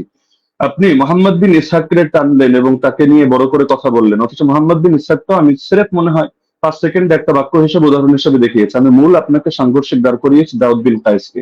দাউদ বিন কায়েসের এই সনদটাকে আপনার পক্ষে সম্ভব না এটাকে জয়ীফ বলে প্রমাণ করা, এটা সুনিশ্চিত ভাবে। আর আপনি শুধু এটা বারবার বলছিলেন যেখানে আদেশ কথা নাই, আদেশ কথা নাই, আপনি একই রকম কথার মধ্যে দেখেন না যে ইস্তেরাব আছে কিনা। আরে ভাই, এখানে তো আপনার এই জিনিসটা বুঝতে হবে যে ওনার থেকে যারা বর্ণনা করেছে কারো বর্ণনার সাথে কারো বর্ণনা মিল নেই। এক জায়গায় আদেশের কথা আছে, আরেক জায়গায় আদেশের কথা নেই। এক জায়গায় আমলের কথা আছে, আরেক জায়গায় আবার আমলের কথা নেই, শুধু আদেশের কথা। এখন আদেশ নিয়ে আপনি 8টা কেন, আদেশ নিয়ে শুধু দুটোই দেখতে পারবেন। ইমাম মালিকের যে সনদটা আনবেন সেখানে ইমাম মালিক রহমতুল্লাহ আলী তার সনদের মধ্যে আছে যে তিনি আদেশ দিয়েছেন, আর দাউদ বিন কায়েসের মধ্যে আছে যে আদেশ দিয়েছেন। কিন্তু এখন দাউদ বিন কায়েসের এই সনদের মধ্যে জামা আলা এটা যোগ করলে অর্থ এটাই দাঁড়ায় যে ওমর মানুষকে 21 রাকাতের ব্যাপারে একত্রিত করেছেন। তাহলে এটা কিভাবে সম্ভব যে একই হাদিসের মধ্যে এক জায়গায় বলা হচ্ছে 21 রাকাত, আর এক জায়গায় বলা হচ্ছে 11 রাকাত? যদি হাদিস ভিন্ন ভিন্ন হতো, ভিন্ন ভিন্ন বর্ণনাকারীর থেকে, আমরা তাহলে ধরতাম না এটা জামানার ভিন্নতা। লেকিন এরকম তো কোনো ব্যাপার ঘটেনি। তো সুতরাং এটা গায়ে পড়ে করা হয় না। আর সাত বর্ণনা কাকে বলে? দাউদ বিন কায়েসকে আপনি কোন পর্যায়ে দাঁড় করিয়ে আপনি সাজ এখানে বলবেন, বা আপনি এটাকে ওইটার সাথে সাংঘর্ষিক করবেন?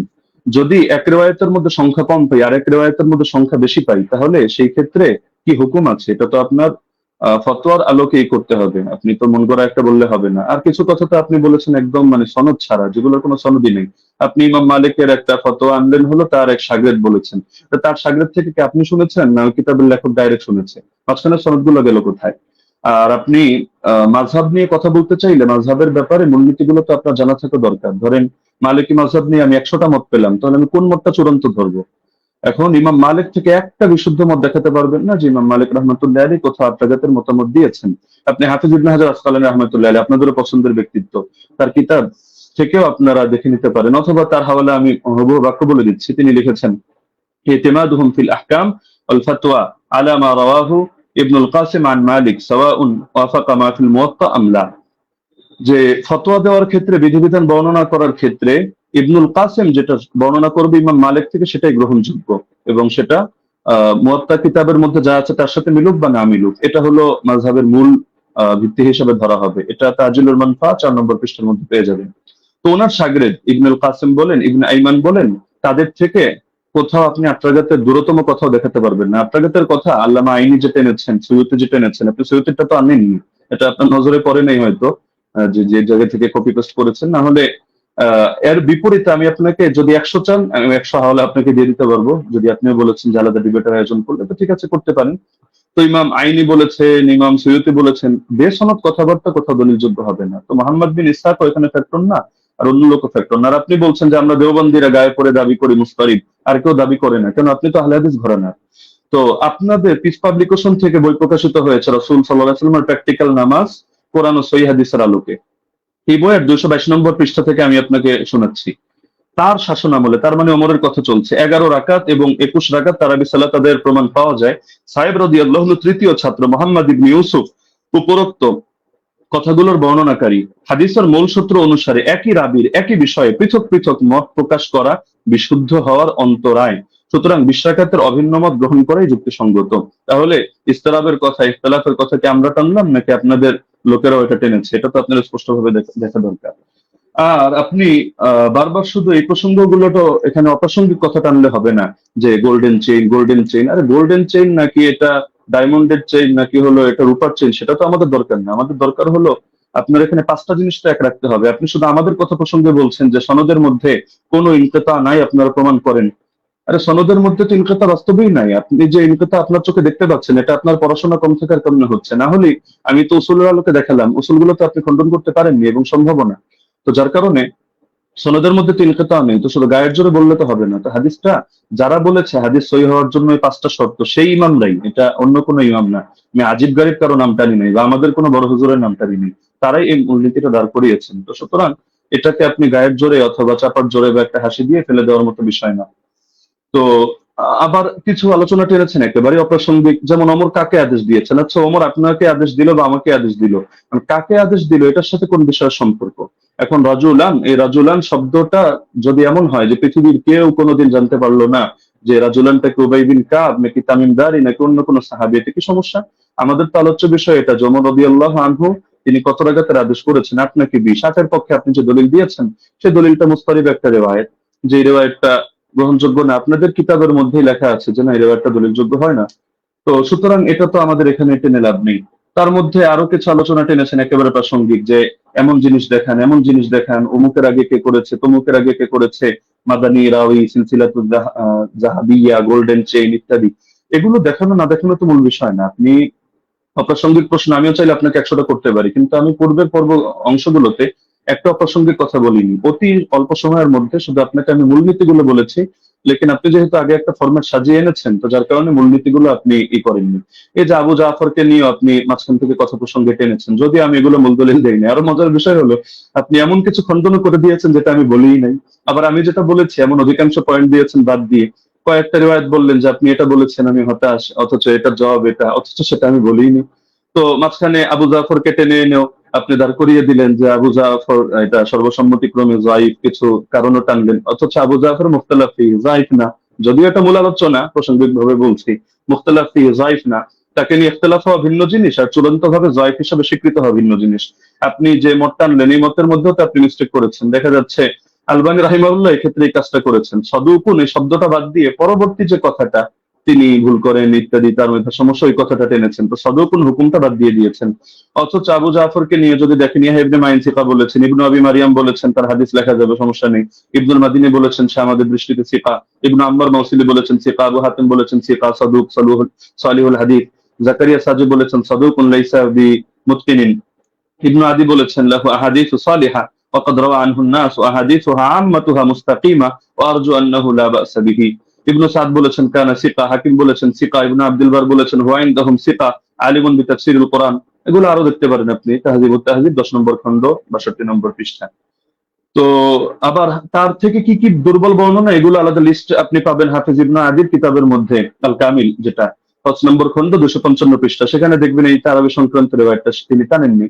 তো বারবার আপনি মুরসাল মুরসালি গায়ের জোরে মুরসাল সাব্যস্ত করে দিয়েই কথা তো শেষ না। আমরা যে মূলনীতিগুলো বললাম, আর এটাও আমরা দেখালাম যে সনদ কোথাও সহি না হওয়ার পরও সেই ক্ষেত্রে আপনার হুকুম আরোপ করে দেওয়া হয় যে এই জিনিসটা যেহেতু উম্মতের ব্যাপক আমলের মধ্যে আছে, কখনো কখনো সেটাকে আমলযোগ্য বানিয়ে দেওয়া হয়। এটা আহ, মানে ইমামদের সর্বসম্মত একটা উসুল, যদি আমরা এগুলোকে কোনোটাকে মূল ধরি নেই। আপনি তো এখানে বলতে চাচ্ছেন আপনার মূল কথাই এটা যে ইয়াহইয়া বিন সাঈদ হয়তো কোন আলতু ফালতু রাওয়ীর থেকে এনেছেন এবং এই হাদিসের মধ্যে একটা দুর্বলতা তৈরি হয়েছে, অথচ প্রথম ধাপের মূলনীতিগুলোর মধ্যে আমরা যা বলেছি এখানে আপনার কথাগুলো খণ্ডন হয়ে যায়।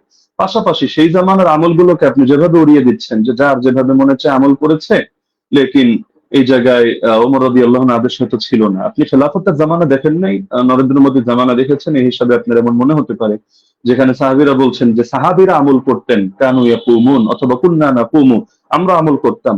তো তারা সকলে আমল করতেন আর খলিফা এখানে কিছু জানতো না, কিন্তু কোন বাড়িতে কি হচ্ছে না হচ্ছে এরকম সূক্ষ্মাতি সূক্ষ্ম অনেক বিষয় পর্যন্ত খলিফা জেনে যাচ্ছে। এটা তো অদ্ভুত ব্যাপার। খেলাফতের জামানার ব্যাপারেও যে বেদাত ওমরের জামানায় চলছে, যে ওমর একেবারে হুদাইবিয়ার সন্ধি হলো যে গাছের নিচে সেই গাছ কেটে দিয়ে আসছে, হযরত আসর চুমু খাওয়ার সময় পর্যন্ত ক্লিয়ার ভাবে বলছে যে আমি এই আকীদা পোষণ করি না তুমি কারো ক্ষতি করতে পারো, উপকার করতে পারো, বরং আমি এজন্য করছি তোমার গায়ে চুমু খাচ্ছি যে আল্লাহ রাসূল সাল্লাল্লাহু আলাইহি ওয়াসাল্লাম চুমু খেয়েছেন এই কারণে। তো আপনি যে কথাগুলো বললেন একটা নতুন কথা আসলে আমি পাইনি। এগুলো হাফেজ জুবাইর আলী জাহিদ কিতাব যদি কেউ পড়ে বা শাইখ আলবানী সালাতুত তারাবি পড়ে অথবা আপনার আব্দুর রহমান মোবারকপুরি সাহেবের কিতাবগুলো পড়ে, ব্যাস ওই যা বলেছে আপনিও ঘুরে ফিরে সেই কথাগুলোই বলেছেন।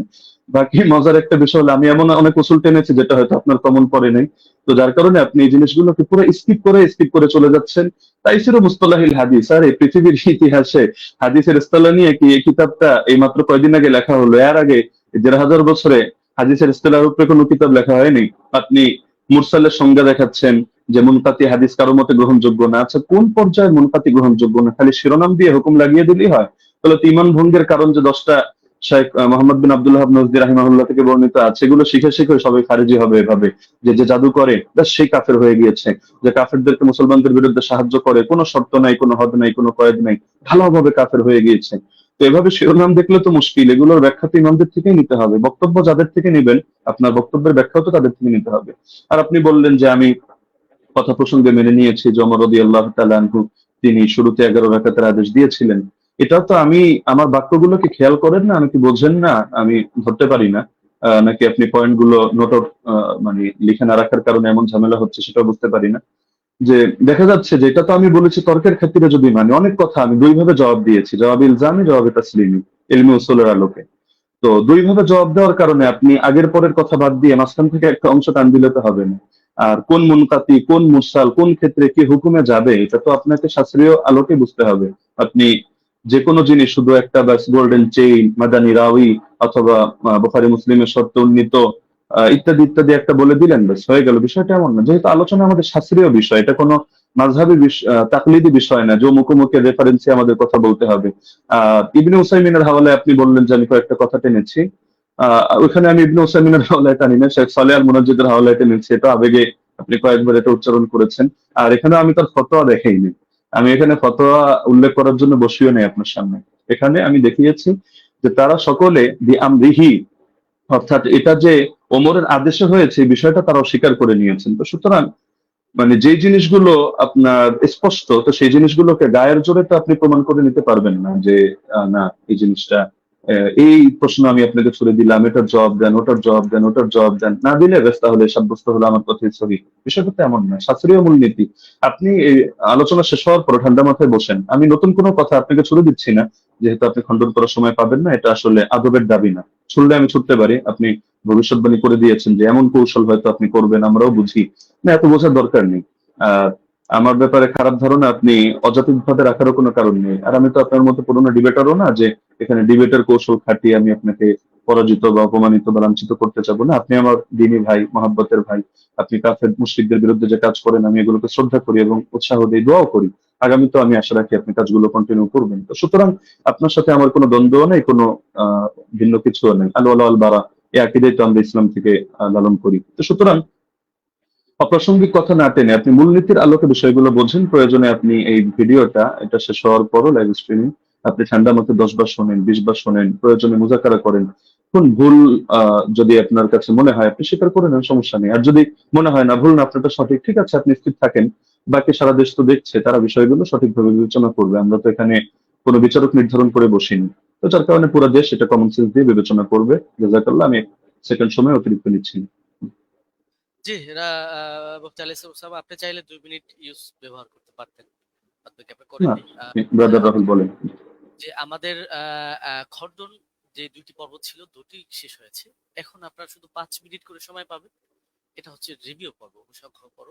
এই পর্বে আপনারা 5 মিনিট করে আলোচনা করতে পারবেন। নতুন কোনো তথ্য আপনারা অ্যাড করতে পারবেন না এই পর্বে। হ্যাঁ, আমি ব্রাদার রাহুল হোসেন আপনার কাছে যাব এবং আপনি বললে আমি আপনার টাইমটা শুরু করব। জি, শুরু করুন। জি, বিসমিল্লাহ। তো শেষ থেকে শুরু করি। ওস্তাদ জি বারবার কয়েকবার অভিযোগ করলেন বারংবার যে আমি জুবাইর লিজাই আর আলবানির বই পড়ে এসে বসে পড়েছি। কার বই থেকে ইলম নিয়েছি? সালাফদের থেকে তো আমরা ইলম দেবো, তাই তো? আলেমদের কাছ থেকে, কোনো জাহেলের কাছ থেকে তো নিইনি, তাই না? আমি তো আপনাকে বলতে পারি যে মৌলানা আব্দুল মালিক সাহেবের বই থেকে ঢের প্রমাণ দেখিয়েছি।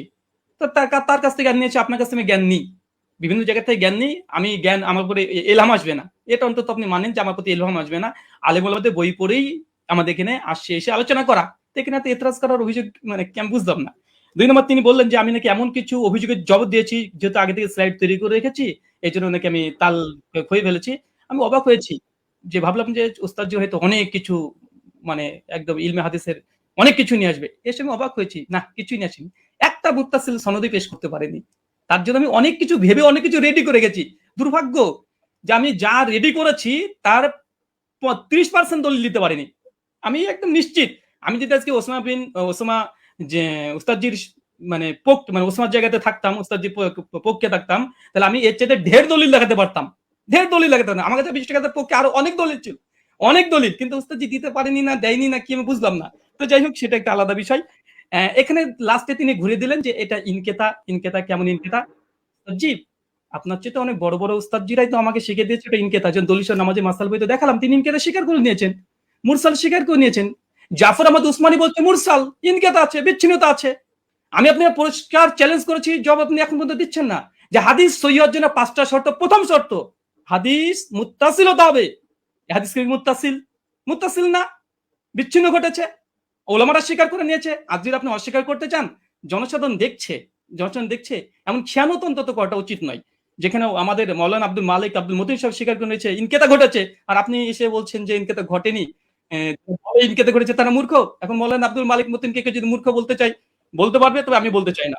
3 নম্বর, তিনি বললেন যে দাউদ বিন কায়েসের হাদিসের জমা হওয়ার কথা আছে। ধরে নিলাম, আচ্ছা আছে, জমা হওয়ার কথা আছে। আচ্ছা উস্তাদ জি, এটা কি ইনসাফ? মোহাম্মদ বিন ইউসুফ থেকে টোটাল 8 জন বর্ণনা করছে তারাবি রাকাত, 5 জন বর্ণনা করছে 11 রাকাতের পক্ষে, 6 জন। আর মাত্র দাউদ বিন কায়েস বলছে 11 রাকাত। তাহলে 7 যদি হয়, কোনটা হবে? দাউদ বিন কায়েসের বিরুদ্ধে মোহাম্মদ বিন ইউসুফের 5 জন শাগিরদ আছে। এই 5 জনকে উড়িয়ে দিয়ে দাউদ বিন কায়েসের হাদিসটা আপনি গ্রহণ করতে চাচ্ছেন? এটা কোথাকার রাসূল? একটু আমাকে জানিয়ে দিবেন। আর 2, দাউদ বিন কায়েসের আমি আরেকটা অংশ বলেছি, ওটা আপনি হয়তো হজম করতে পারেননি, কারণ এই দলিলটা নতুন আপনার কাছে, বুঝতে পারেননি। আমি বলেছিলাম যে দাউদ বিন কায়েস তিনি আরেকজন তার ছাত্রের কাছে ইমাম ফারাবি কিতাবুস সিয়াম থেকে দলিল দিয়েছি, যে তিনি বলেছেন উমর রমজান মাসে তারাবির জামাত শুরু করেছে, কত রাকাত উল্লেখ নেই। এবং মুসান্নাফ আব্দুর রাজ্জাক ওই সনদেই ওখানে আছে দাউদ বিন কায়েস ওয়া গায়রহু, এবং আরেকজন বর্ণনা করছে, কে বর্ণনা করছে উল্লেখ নেই। এখানে দাউদ বিন কায়েস রাহিমাহুল্লাহ তিনি অন্য ছাত্রকে বলছে কোন রাকাতে কথা উল্লেখ করেনি। তাই যদি সাজ হতে হয় 21 টাকাতে বর্ণনা সাজ, কেন দাউদ বিন কায়েসের বিরুদ্ধে 5 জন 1 রাকাত বর্ণনা করেছে। ইয়াইয়া সাইদ আল কাত্তানের মতো রাবি আছে, কাকে চাই আর, কে দরকার আর? ইয়াইয়া সাইদ কাত্তান এর মতন ব্যক্তি আছে, তারপর অন্য কাউকে দরকার? 5 জন। তাই দাউদ বিন কায়েসের হাদিসই জয়ীফ হবে, সাজ হবে মোহাম্মদ বিন ইউসুফ থেকে, বাকি 5 জনের হাদিস কোনোভাবেই না দাউদ বিন কায়েসের হাদিস। অতএব মানে এই হাদিসে এসে সাজ হওয়ার কারণে জয়ীফ। প্রথম কথা। এখানে বলছেন যে ইমাম মালিক থেকে নাকি আমি প্রমাণ পেশ করতে পারবো না, যে ইমাম মালিকের ছাত্ররা, কারণ যে মাযহাবের আমি মত বর্ণনা করব সেই মাযহাবের ইমাম থেকে দেখাতে হবে। আমি মনে হয় ভুলে গেছেন, আপনি যে কাসেম থেকে বর্ণনা পেশ করেছেন, ওই কাসেম থেকে দেখে দিয়েছি। ইবনুল কাসিম ইমাম মালিকের ছাত্র সাং বলছে যে ইমাম মালিকের যুগে 36 রাকাত হতো, কিন্তু ইমাম ইবনে কাসিম নিজে বলছে যে আমি, ইমাম মালিক বলেছেন যে ফি নাফসি, আমার জন্য ইহিদা আশারা, আমি 11 রাকাতকে গ্রহণ করেছি। মানুষ কি পড়ছে ইমাম মালিকের জামানায়। ইমাম মালিক কত গ্রহণ করেছে, কত? তিনি 11 রাকাত। আমি আপনাকে 2-3টে প্রমাণ দেখেছি। বদরুদ্দিন আইনের কথা বলেছেন, বলছে সনদবিহীন। সনদবিহীনের কথা যদি আসে গোটা ফিকে হানাফিকে ডিস্ট্রাই করে দেওয়া যায়, অন্তত এরকম এসে বেইনসাফি করবেন না। আর এখানে আরেকটা বিষয়, যে উনি বললেন যে আমি আবু জাফর রাজিকে নিয়ে কিছু কথা বলেছি, উনি নাকি দলিল পেশি করেনি। ওস্তাদ জি একটু মাঝে মধ্যে পানি খাবেন, তাহলে একটু স্মৃতিটা একটু ভালো থাকবে। আপনি বলে দিয়েছেন ঝুলে, মনে নেই? আপনি বলেছেন আবুল আলিয়ার হাদিস আছে। আবুল আলিয়ার হাদিসের রাবি কে? আবুল আলিয়ার হাদিস মুক্তারা আল মুক্তারা আল হাদিসুল মুক্তারার মধ্যে আবু জাফর রাজি আছে। তাই বুঝি মাঝে মধ্যে একটু পানি খাবেন। আপনারা হয়তো অনেক পড়াশোনা করেন, মাঝে মধ্যে অনেক কিছু আছে দিয়ে, মানে কি বলছি কি বলছে হয়তো এগুলো শুনতে পাচ্ছেন না। তো সর্বোপরি কথা হচ্ছে এটা, মুয়াত্তা মালিকের যে হাদিস আলহামদুলিল্লাহ গোল্ডেন চেন, এবং মতনের উপরে যে অভিযোগ করেছিলেন যে দাউদ বিন কায়েস এখানে জয়ীফ, দাউদ বিন কায়েসের হাদিসে সাজ, ইমাম মালিক মুয়াত্তা মালিকের হাদিসের পক্ষে 7 জন আর হাদিস বর্ণনা করছে আলহামদুলিল্লাহ। আর 2 নম্বর, ওস্তাদজি যতগুলো দলিল দিয়েছে সব সনদে ইনকিতা আছে। উনি এটাকে যতই জোর করে প্রমাণ করার চেষ্টা করুক যেটা ইনকিতা সনদ গ্রহণযোগ্য, আমিও 4 জন মুহাদ্দিসের কথা নকল করেছি। ইনকিতা মুরসাল হাদিস জয়ীফাই, 200 নামাজের মাসালাও আছে, সে মুসলিমাও আছে আলহামদুলিল্লাহ। ধন্যবাদ আপনাকে, ধন্যবাদ, অনেক অনেক ধন্যবাদ। 5 মিনিট আপনি আলোচনা করছেন। আমি আলী হাসান ওসামা আপনার কাছে যাব এবং আপনি 5 মিনিট সময় পাবেন। এখানে নতুন কোনো তথ্য আপনি অ্যাড করতে পারবেন। জি, শুনতে পাচ্ছেন আমাকে? আপনি বললে আমি টাইমটা শুরু করব। জি, শুরু করুন। 10 সেকেন্ড। হামিদান ওয়া মুসাল্লিয়ান ওয়া মুসাল্লিমা ওয়া বাদ। ব্রাদার রাহুল কিছু কথা বললেন যেটা আপনাদের মূলনীতির বাইরে ছিল। এটা তিনি বহুতবারই দিয়েছেন, আমি এটাগুলো এড়িয়ে গিয়েছি। লাস্ট এই পর্যায়ে আমি বলি যে তিনি বললেন যে আমার জায়গায় থাকলে আরো দলিলের ভান্ডার খুলে দিতেন। দলিলের ভান্ডার খোলার প্রয়োজন নেই তো। আমার সামনে যে নোট আছে, আমি তো ঘোষণা দিয়েছি, দেখেছেন যে আমি বিষয়ে কিতাব রচনা করছি, শীঘ্রই বের হবে। তো সুতরাং দলিলের ভান্ডার না নিয়ে বসলে তো আর কিতাবের ঘোষণা অগ্রিম দেওয়ার কথা না। কিন্তু সবগুলো দেওয়ার কোনো প্রয়োজনই মনে হয় না, কিছু জিনিসের রুচি হয়নি। আপনি যেমন একটাকে টেনে আরেকটার সাথে নিয়ে দাঁড় করিয়ে দিচ্ছেন। আপনি বলছেন যে 8 জন বর্ণনা করেছে, আমি কেন শুধু দাউদ বিন কায়েস আর মোহাম্মদ বিন ইউসুফের কথা আমি কেন টানছি বারবার, যেটা শাগিরদের মধ্যে টেনেছি। এ কারণে আমি বলেছি বাকি কোনোটার মধ্যে আপনি 8 জন না আপনি 100 জন দেখান, কোনোটার মধ্যে আদেশের কথাই নেই। আপনি তো মূল পয়েন্টটি টেনেছেন এটা, বা আমাদের আলোচ্য শিরোনামই এটা, যে ওমর রাদিয়াল্লাহু আনহু কত রাকাত তারাবির আদেশ করেছেন। আপনি পানি তো অনেকবার খেয়েছেন, আরো খাবেন সামনেও। পানি খাওয়া হয়ে শেষ করে আপনি মজলিস শেষ করে আপনি প্রয়োজনে দেখেন যে ইয়াহিয়া বিন সাঈদ কাত্তানের মতো ব্যক্তি বারবার যে বলছেন, বা আব্দুল আজিজ বিন মোহাম্মদ দারাওয়ারদির কথা বলবেন, যাদের কথা আপনি বলেন তাদের রিওয়ায়াতগুলোর মধ্যে আদেশ করেছেন এই শব্দটা আছে কিনা। আচ্ছা, দাউদ বিন কায়েসকে আমি এজন্য দাঁড় করিয়েছি যে এখানের কথার অর্থ আর আপনি যেই সনদটা টেনেছেন ইমাম মালিকের, সেই কথার অর্থ হলো সেম। আর এই যে সনদটা ইমাম মালিকের সনদে যে কথাটা আপনি টেনেছেন, এটা বিভিন্ন কিতাবে আসলেও কিন্তু কারোর সাথে কারো তো মিল নেই। মূল কথা তো এটাই রেওয়ায়েতের, যদিও অনেকজন রেওয়ায়েত করেছেন, কিন্তু শুধু এই আদেশ আর নিষেধ অথবা রাকাতের বিষয়টা নিয়ে সমস্যা এমন তো না, প্রচুর ভিন্নতা। এক জায়গায় দেখা যায় উবাই বিন কাব তামিমদারির নাম আছে, আরেক জায়গায় নাই। আরেক জায়গায় হলো শুধু আদেশ করেছেন এই কথাটা আছে, কিন্তু আমল কি ছিল তাদের, আদৌ কি তারা এটা আমল করেছেন না সিদ্ধান্ত চেঞ্জ করেছেন সেটার কথা নাই। আরেক জায়গায় দেখে যে শুধু আমলের কথা আছে, আদেশ আদৌ করেছেন কিনা এটার কথাই নাই। তার মধ্যে আপনি বললেন যে আবুল আলিয়া এটা কোন সনদের মধ্যে আছে, যে আমি উবাই বিন কাব প্রসঙ্গে যে কথা টানলাম ওটার মধ্যে আছে। এটা তো আমরা তারাবির 20 রাকাতের আলোচনার মধ্যে কথা টানিনি। এটা তো আমরা দেখিয়েছি যে আপনার ওই মূলনীতি বোঝানোর জন্য যে আমল যদি খেলাফ হয় তার বর্ণনা, তাহলে সেই ক্ষেত্রে হাদিসের দুর্বলতা সাব্যস্ত হয়, ওইটা বোঝাতে গিয়ে যে সাহেব বিন ইয়াজিদের আমলও খেলাফ, ইমাম মালিকের আমলও খেলাফ, একইভাবে আপনার উবাই বিন কাবের আমলও খেলাফ। উবাই বিন কাবের আমল কিভাবে খেলাফ এটা বোঝাতে গিয়ে 3টা দলিল দিয়েছে, এর মধ্যে আপনার এই পয়েন্টটা আছে। আর আপনি বারবার শুধু টানছেন যে মুনকাতি মুনকাতি মুনকাতি। আপনি শুধু একটা শব্দ শিখলেই তো কাজটা শেষ নয়, আর হুকুমটা তো আপনার ইমামদের থেকে নিতে হবে, শাস্ত্রের আলোকে নিতে হবে। তো আপনি শাস্ত্রের আলোকে না নিয়ে আপনি শুধু নিজের গায়ের জোরে কথা একটা বললে তো হবে না। আপনি আব্দুল রহিম সাহেবের থেকে এলেম নেবেন নেন, আব্দুল মতিন সাহেবের থেকে এলেম নেবেন নেন। আপনি বলছেন যে ওনারাও মেনে নিয়েছেন মুনকাতি। আমি তো বললাম যে যেই নিমাউই রাসারুস সুনানের হাওয়ালা দিলেন, যে স্ক্রিনশট দিলেন, এখানেই দেখা যাচ্ছে ইমাম নিমাউই 2টা কথা বলেছেন। তা আপনি কি বলবেন যে নিমাউই এক পাগল, আগের লাইনে বলে এক কথা পরের লাইনে বলে আরেক কথা? আগের লাইনে বলে আসছে মুরসাল, পরের লাইনে বললো যে না এগুলোকে মুরসাল ধরা হয় না, মুত্তাসিল ধরা হয়। তো বলেন ইমাম নিমাউই একটা পাগল? যে তিনি আসারুস সুনান এই কিতাবের মধ্যে মূর্খতার পরিচয় দিয়েছেন। না, এখানে আপনাকে বুঝতে হবে যে আমি এই শব্দ বলেছি, একটা জাহেরি বিবেচনা, একটা হলো হাকিকি বিবেচনা। এই পার্থক্যগুলো না বুঝে আপনি আলোচনার মধ্যে তো এভাবে বসলে তো মুশকিল। এজন্যই অনেকে নিষিদ্ধ করেছে যে আসলে শাস্ত্রীয় আলোচনা যেহেতু, তাহলে শাস্ত্রজ্ঞ ব্যক্তি ছাড়া এটা বলাও মুশকিল, বোঝানো মুশকিল। তো আমি আলোচনাটা আসলে শুধু ব্যক্তি আপনার জন্য করেছি এমন না, বরঞ্চ এটা সারা দেশের জন্য আলোচনা করা। যদি আমরা জানি যারা দলান্ধ, উভয় পক্ষে আমি আপনাকে ইন্ডিকেট করে কোনো খারাপ কিছু মিন করছি না, দলান্ধরা কখনো তাদের মাসলাক পরিবর্তন করে না। এটা জিবরিল আমিন যদি নাজিল হয়ে বলে তাও করবে না, এটাই দুনিয়ার আমাদের স্বাভাবিক অভিজ্ঞতা। তবে শাস্ত্র বোঝার মতো যোগ্যতা যদি কারো থাকে, তাহলে আপনার আলোচনা আমার আলোচনা সবগুলো নিরপেক্ষভাবে বসে কেউ যদি বিবেচনা করে, সেই ক্ষেত্রে সিদ্ধান্ত নিতে পারবে, কোনো সমস্যার কিছু নেই। এটা নিয়ে আলাদা করে আমারও মন্তব্য করার কিছু নেই, আপনারও মন্তব্য করার কিছু নেই। মন্তব্য এটা জাতি করবে। এখন আমি যদি গায়ের জোরে একটা মন্তব্য করি, আপনি যদি গায়ের জোরে একটা মন্তব্য করেন, এটা ঘুরে ফিরে সেই চর্বিত চর্বণ কথাই হবে। এটা জাতি তারা রিভিউ দিতে পারবে, তারা এই আলোচনা করতে পারবে। আর আপনি ইমাম মালিক রাহিমাহুল্লাহ সূত্রে ইবনুল কাসেমের থেকে যে বর্ণনাটা আনলেন, আমি তো এটা বলেছি যে এটা নিয়ে যদি আপনি আলোচনায় বসতে চান তাহলে স্বাগতম আপনাকে। আমরা কত শত আপনার রেফারেন্স দরকার আমরা দেখিয়ে দিব যে ইমাম মালিক রহমতুল্লাহ আলাইহি থেকে সিরেফ দুইটা মত আছে। আমি দায়িত্ববোধের সাথে বলছি, একটা হলো 36 রাগাতের আর আরেকটা হলো 20 রাগাতের। 8 রাগাত পড়েছেন উনি, অথবা পড়াকে পছন্দ করতেন, অথবা তার মাযহাবের ব্যাপারে এটা ফতোয়া জারি করেছেন, এটা আপনি প্রমাণ করতে পারবেন না। হ্যাঁ, এখন বিভিন্ন কিতাবে বিচ্ছিন্নভাবে বিভিন্ন বক্তব্য আসতে পারে, এটা আপনিও জানেন। ইমাম ইবনুল হুমামের বক্তব্য যদি আপনি দাঁড় করান তারাবির ব্যাপারে, তাহলে দেখা যাবে আরেক ইমামের বক্তব্য দ্বারাই তার খণ্ডন হবে। তো এগুলো তো কিতাবের মধ্যে বহুত কিছুই থাকবে। শাস্ত্রের কাজই তো এটা, আপনি কিতাব থেকে কিভাবে আলাদা আলাদা করে বুঝবেন এই জিনিসটা আপনাকে হাসিল করতে হবে।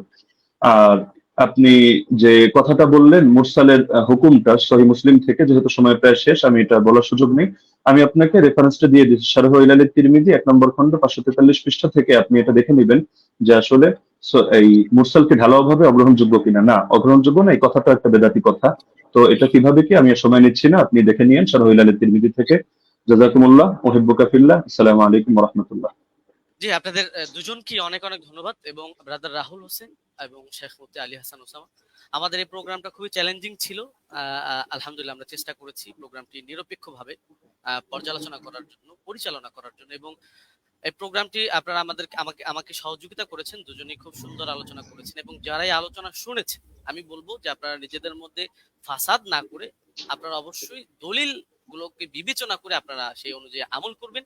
এবং আজকে আমার প্রোগ্রাম পরিচালনার ক্ষেত্রে যারা আমাকে সহযোগিতা করেছে, আমার পরিচালনা কমিটি, আমাদের সাথে রয়েছেন সকলের সুপরিচিত শেখ মাহবুবুল আমিন ভাই, তিনি নাস্তিকদের সাথেও ডিবেট করেন, এবং আমার সাথে রয়েছেন আমাদের রিপোর্টার মোশাররফ হোসেন ভাই এবং শিহাব মির্জা ভাই সহ আরো কয়েকজন ছিলেন। সকলকে ধন্যবাদ জানাই, এবং সর্বোপরি আমি প্রোগ্রামটি শেষ করব, শুধু শেষ কথা বলবো যে আমরা সকলেই নিজেদের মধ্যে মতানৈক্যকে দ্বন্দ্ব হিসাবে না নিয়ে আমরা নিজেদের যে মতের পার্থক্য আছে সেটাকে সুন্দরভাবে বিবেচনা করে আমরা উগ্রতা না করে নিজেদের সুন্দর মন মানসিকতায় মেনে নিই। এ পর্যন্তই আমি বলবো, এবং শেষ করব। শেখ মুফতি আলী হাসান ওসামা হাফিজাহুল্লাহ এবং ব্রাদার রাহুল হোসেন হাফিজাহুল্লাহ, আপনাদের দুজনের জন্য অনেক অনেক শুভকামনা রইল। আপনারা ভালো থাকবেন, সুস্থ থাকবেন। এতক্ষণ পর্যন্ত দর্শক যারা আমাদেরকে দেখেছেন, সময় দিয়েছেন, আপনাদেরকেও অনেক অনেক ধন্যবাদ। আজকের মতো বিদায় নিচ্ছি।